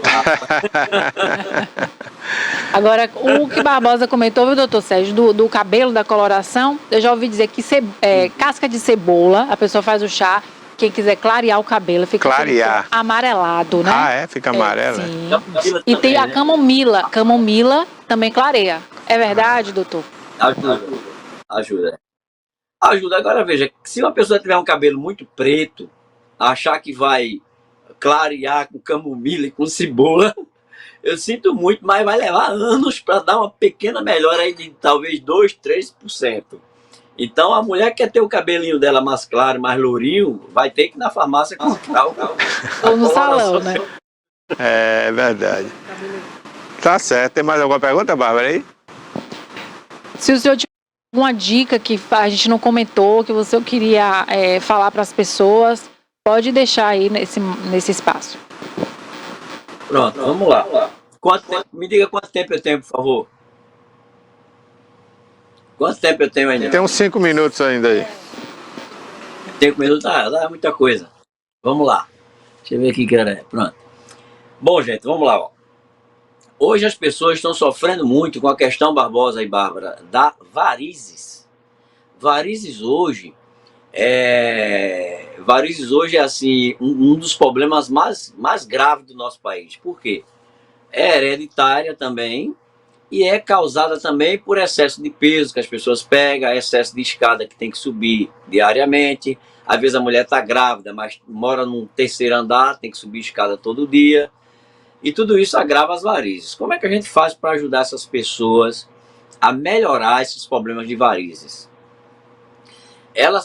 Bom é quando as pessoas fazem a consulta online com a gente, porque a gente vai dar a dose correta para cada uma, conforme o exame da íris computadorizado ou o exame da íris também feito pela telemedicina, né, através do WhatsApp. Esse é o ideal. Mas se você não tem condição de vir para a gente ou não pode fazer uma consulta online, que inclusive uma consulta online nossa está bem baratinho, tá? Uma consulta online antigamente, que era antes da pandemia era R$500, uma consulta online hoje você vai pagar R$199. Então dá para todo mundo fazer. Através da consulta online, eu vou realmente ajudar você a ter uma saúde total e plena, de maneira maravilhosa e natural. Então você pode fazer todo mês uma consulta dessa, ou a cada 2 meses, a cada 3 meses, e dentro das suas condições. Então quem tem problema de varizes, como é que a gente faz para ajudar essa pessoa? Primeiro, de novo, meu corpo não pode glicar. Então eu não posso deixar meu diabetes subir para 200, 300, 400. Porque as varizes vai piorar, a cegueira vai piorar, a pele vai piorar, o cabelo vai cair mais. Ok, gente? Então qual é a minha dica para vocês? Evite todo tipo de carboidrato simples, né? Quando eu digo simples, não quer dizer que eu vou deixar de comer pão refinado, pão francês, para comer o pão integral. Infelizmente, a diferença é muito pequena em relação à saúde. É quase nada. O que você tem que fazer é parar de comer o pão francês da padaria e fazer o seu pãozinho em casa com batata doce. Vai no YouTube aí e coloca, ó, pão de batata doce, tá assim de receita, natural. Agora, cuidado com as receitas da internet. Porque a receita que tiver lá mandando usar óleo de soja ou qualquer óleo, você não usa. Só use óleo de coco ou você só usa azeite extra virgem da melhor qualidade, preferência aquele azeite que tem um plástico branco cobrindo ou que é preto escuro. Amor, dá minha garrafa de azeite aí para mostrar ao pessoal aqui, por favor. Para eles terem uma ideia do que é um azeite de boa qualidade. Então, gente, o óleo é muito importante, porque se você usar um óleo ruim, um óleo de soja, um óleo de canola, você vai piorar suas varizes, você não vai melhorar. Mas se você usar um óleo desse aqui, ó, você está vendo que ele é envolvido num plástico branco. Ô doutor, e por que esse azeite do senhor está envolvido no plástico branco? Porque é um azeite puro. Um azeite adulterado, você conhece logo que o vidro é transparente, ou azulado, ou esverdeado, ou acinzentado. O azeite, para ser puro, ele tem que ter isso aqui, ó, 100% isolado da luz. Ou ele é coberto com branco, plástico branco, que protege ele da luz solar, ou ele é preto, da cor de um vidro 100% fumê. Ok, gente? Eu tô falando aqui. Tô até esclarecendo aqui, porque a Bárbara pensou que era embalagem plástica, mas não é. Ele é um vidro com plástico envolvido. Eu já comprei desse aí. É vidro. É um vidro aí. É isso aí, Sérgio. Muito obrigado, né, pelas dicas que você deu aqui no programa. Volte sempre aí, participe sempre com a gente. Tenho certeza que o pessoal de casa gosta muito dessas dicas, né, Bárbara? Dicas boas, que são acessíveis, né? Eu disse a Bárbara que eu ia dar de a receita para varizes, mas eu não vou dar agora não, porque a gente está em cima da hora, tá? Para não apertar o horário do programa de vocês. Na próxima entrevista, vocês vão divulgar aí o pessoal que tem problema com varizes, dor de cabeça, enxaqueca, para vir assistir o nosso programa aqui com o Dr. Sérgio França e aprender a ser feliz e ter saúde de verdade, porque eu sou o criador no Brasil do método Libertação Total. Então você fica liberto de todas as suas enfermidades de forma 100% natural. Beijão para Barbosa, um beijão para Bárbara, um beijão para toda a equipe aí. Ok, a gente não fez o sorteio porque a gente não divulgou antes, né? Vai precisar no próximo, a gente vai precisar divulgar com antecedência, botar sua foto lá, tudo direitinho, aí a gente sorteia aqui, né? Isso. Valeu, meu amigo. Obrigada, doutor. Obrigado, Sérgio. Um abraço, viu? Bom feriado aí. Beijo para todos, forte abraço. Valeu. Valeu. A gente conversou aí com o Sérgio, especialista, né, em saúde natural, né, em medicina natural, né, doutor Sérgio. Bom, já são 11h50, Bárbara, tá chegando perto do meio-dia aí, né? A gente tem algumas outras notícias aqui ainda para destacar no programa de hoje. Lembrando que você que por acaso não assistiu o programa inteiro, né? Chegou tarde, ou estava tomando uma cervejinha, ou foi no Baba, né? E tá vendo agora o programa, você pode ver a reprise hoje à tarde, hoje à noite. A gente vai reprisar o programa para você assistir aí na íntegra, né? A gente falou aqui sobre muitos temas, inclusive sobre a proclamação da República, né? E se você quiser entender um pouquinho mais, né, desse tema aí, né? O porquê do feriado de hoje, você assiste aí o programa que você vai ver. Barbosa, aproveitar também para deixar o pedido, né, que o Banco de Sangue está fazendo, né, o irmão Isaías, né, que tem o apelido de Morcegão, ele traz uma caravana, né, para doação de sangue, e ele me pediu para o TV News solicitar, tem até umas imagens aí de 2 pacientes de Itabuna, que estão precisando de um sangue raro, que é O negativo, né, então você que está assistindo o programa TV News pode compartilhar com pessoas que você sabe que tem esse sangue e também qualquer tipo de sangue que tem outros pacientes que precisam, né, Barbosa? Então tem duas mulheres aí que são de Itabuna, né? A Rosilene Nunes e tem também a Dinalva, né? Dona Dinalva. Okay. Essas duas são de Itabuna. Quem tiver o sangue O negativo, né, compareça aí ao banco de sangue para fazer a doação. Exatamente. Olha, a previsão do mercado financeiro para a inflação oficial do Brasil, né? O Índice Nacional de Preços caiu de 4,63% para 4,59% neste ano. A estimativa foi divulgada pelo Boletim Focus do Banco Central, foi divulgado segunda-feira. Para 2024, a projeção da inflação ficou em 3,92%. Para 2025 e 2026, as previsões são ainda de 3,5% nos 2 anos. A estimativa para 2023 está acima do centro da meta de inflação, que deve ser perseguida pelo Banco Central. Essa notícia foi divulgada aí pelo BC, né, o nosso Banco Central. E por falar em inflação, né, o Haddad, que é o atual ministro da Economia e da Fazenda, né, venceu a disputa em relação à manutenção da meta fiscal de déficit zero para 2024. O diretor da Lei de Diretrizes Orçamentárias, LDO, Danilo Forte, União Brasil do Ceará, havia combinado com Rui Costa, né, o ministro da Casa Civil, que o prazo máximo para o governo enviar uma emenda pedindo a mudança da meta seria dia 16. Com o fim do prazo, sem o envio da emenda, né, do requerimento, a revisão da meta e as alterações, né, devem ficar para março, mês de março aí, quando o Tesouro Nacional vai divulgar o primeiro relatório bimestral de receitas e despesas do ano. De acordo com a lei do arcabouço fiscal do Haddad, a revisão ainda será possível e essa sempre foi uma solução defendida pelo próprio ministro da Fazenda, o Haddad. Então tá aí, né? O governo não cumpriu o prazo para mandar para o Congresso a emenda, mas vai ficar para março e deve ser dentro daquilo que o Haddad esperava até então. Tem outra notícia aqui que eu queria dar. A Polícia Federal aponta que a ABIN, a Agência Brasileira de Investigação, pagou por 33 mil monitoramentos feitos pelo sistema israelense. Vamos ver essa notícia aqui, né? Porque vai sair, inclusive já saiu na tarde aí de hoje, e você pode ler na íntegra aí através do nosso site tviplay.com.br. Investigadores da Polícia Federal descobriram e conseguiram recuperar 33 mil monitoramentos feitos pela Agência Brasileira de Monitoramento, feito pela Agência Brasileira de ABIN, né? A Agência Brasileira de Inteligência. Falei de investigação, mas é de inteligência. A ABIN, que é a sigla aí da agência. Bom, o sistema israelense usado para rastrear a geolocalização de celulares. A informação é do colunista Guilherme Amado, do portal Metrópolis. Entre esses 33 mil investigados aí indevidamente pela ABIN, é possível que o alvo tenha sido monitorado mais de uma vez.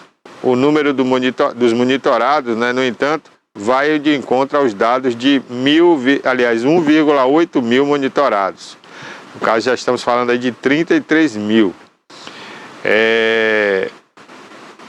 Esse monitoramento, gente, é ilegal, né? A ABIN, ela não está ali no governo federal para monitorar ninguém, nem político, nada. A ABIN é um órgão de inteligência para detectar se existe alguma trama, alguma coisa em relação ao governo federal, né? Se existe algo errado dentro do governo federal, em termos de espião, né? Atentado, alguma coisa nesse sentido. Mas a ABIN não foi feita para investigar a vida dos outros em prol de um governo. E isso foi denunciado, né? Se pensava em torno de 1,8 mil, mas já estamos falando de 33 mil pessoas que foram investigados pela ABIN, o governo federal, que queria investigar alguns alvos, algumas pessoas. Não se sabe o motivo dessa investigação indevida, né? Agentes da ABIN argumentaram que os investigadores se equivocaram ao acessar o sistema e que não houve essa quantidade tão grande de monitoramento. Mas a Polícia Federal identificou que o contato com a plataforma foi executado e pago na totalidade. Ele previu o pagamento para 10 mil acessos durante um ano. Né? Um período de 3 anos seria 30 mil acessos. Então está aí a denúncia, né? A Polícia Federal está investigando e já chegou a essa conclusão. É uma notícia realmente para ser aprofundada, né? Se você quiser ler mais, está no nosso aplicativo tviplay.com.br, através do portal À Tarde, o maior portal de notícias do Norte e Nordeste do Brasil. E você vai ficar sabendo mais detalhes sobre essa ação ilegal, indevida, da Agência Brasileira, né, de Inteligência, ABIN. Isso aí, Barbosa. Neymar, o jogador de futebol Neymar, está sendo processado pela empregada doméstica, está pedindo quase 2 milhões de reais para Neymar, porque ela disse que fez trabalho oculto. Não era registrada, não tinha contrato, e ela informa que cortava as unhas também de Neymar, além do trabalho doméstico, e cortava as unhas dos amigos de Neymar, dos companheiros. E quando os advogados da doméstica entraram em contato com Neymar, não obtiveram êxito. Então, por isso que ela está correndo aí esse processo aí da empregada. Mas 2 milhões ela não ganha, não. Isso aí é porque o Neymar tem muito dinheiro, né? Aí o pessoal pensa que vai tirar dinheiro fácil dele. Aí o máximo que vai acontecer é o juiz mandar assinar a carteira dela, pagar o que não foi pago, recolher o que não foi recolhido, né? E ela vai receber uma pequena indenização pelo fato de fazer algo que não era o seu motivo de contrato, né? Manicure já é outra história. Então ela vai ganhar aí um salário de manicure e vai ganhar o de doméstica, né? Mas indenização não tem motivo para alguém ganhar 2 milhões porque não tinha carteira assinada. Isso aí não é motivo, não. Bom, gente, a gente está chegando ao final do programa. Inclusive, viu, Bárbara, essa questão agora da lei trabalhista mudou muito, né? Se ela não obtiver êxito na denúncia dela, não estou dizendo que é o caso da empregada do Neymar, porque aí se ela trabalhou realmente dessa forma, né, ele vai ter que recolher aí os impostos e pagar ela a indenização. Mas tem muita gente que às vezes sem fundamento dá uma queixa e aí a queixa, o juiz inverte os ônus, né? Ela vai ter que pagar o advogado da outra parte se ela não obtiver êxito. Então hoje está muito complicada essa situação. Para você dar uma queixa, seja na Justiça do Trabalho ou na Justiça Comum, em qualquer situação, você tem que ter muitas provas, né? Não pode ser assim, eu fazia isso, eu fazia aquilo e ficar por isso mesmo. A gente está chegando ao fim do programa, está chegando aí o programa Alerta Cidade. Hoje quem é que vai apresentar, você sabe? Não temos a informação, mas tudo indica. Denilton, né? Tá bom. Porque Denilton geralmente Quando feriado ele não vem, ele... né? É. Mas quem pode, pode, né? Tá certo. Então vem aí o Alerta Cidade para você que está assistindo ao vivo o nosso programa e nós voltaremos, se Deus quiser, amanhã às 10 horas da manhã com mais um programa TVI News ao vivo aqui para você, tá bom? Quem estiver assistindo a reprise desse programa, gravada, né, à tarde ou à noite, continue aí assistindo a TVI que vem um bom programa para você dentro da nossa grade aí. Bárbara, boa tarde. É isso aí, até amanhã com fé em Deus. Deus Obrigada quiser. pela audiência. Até lá.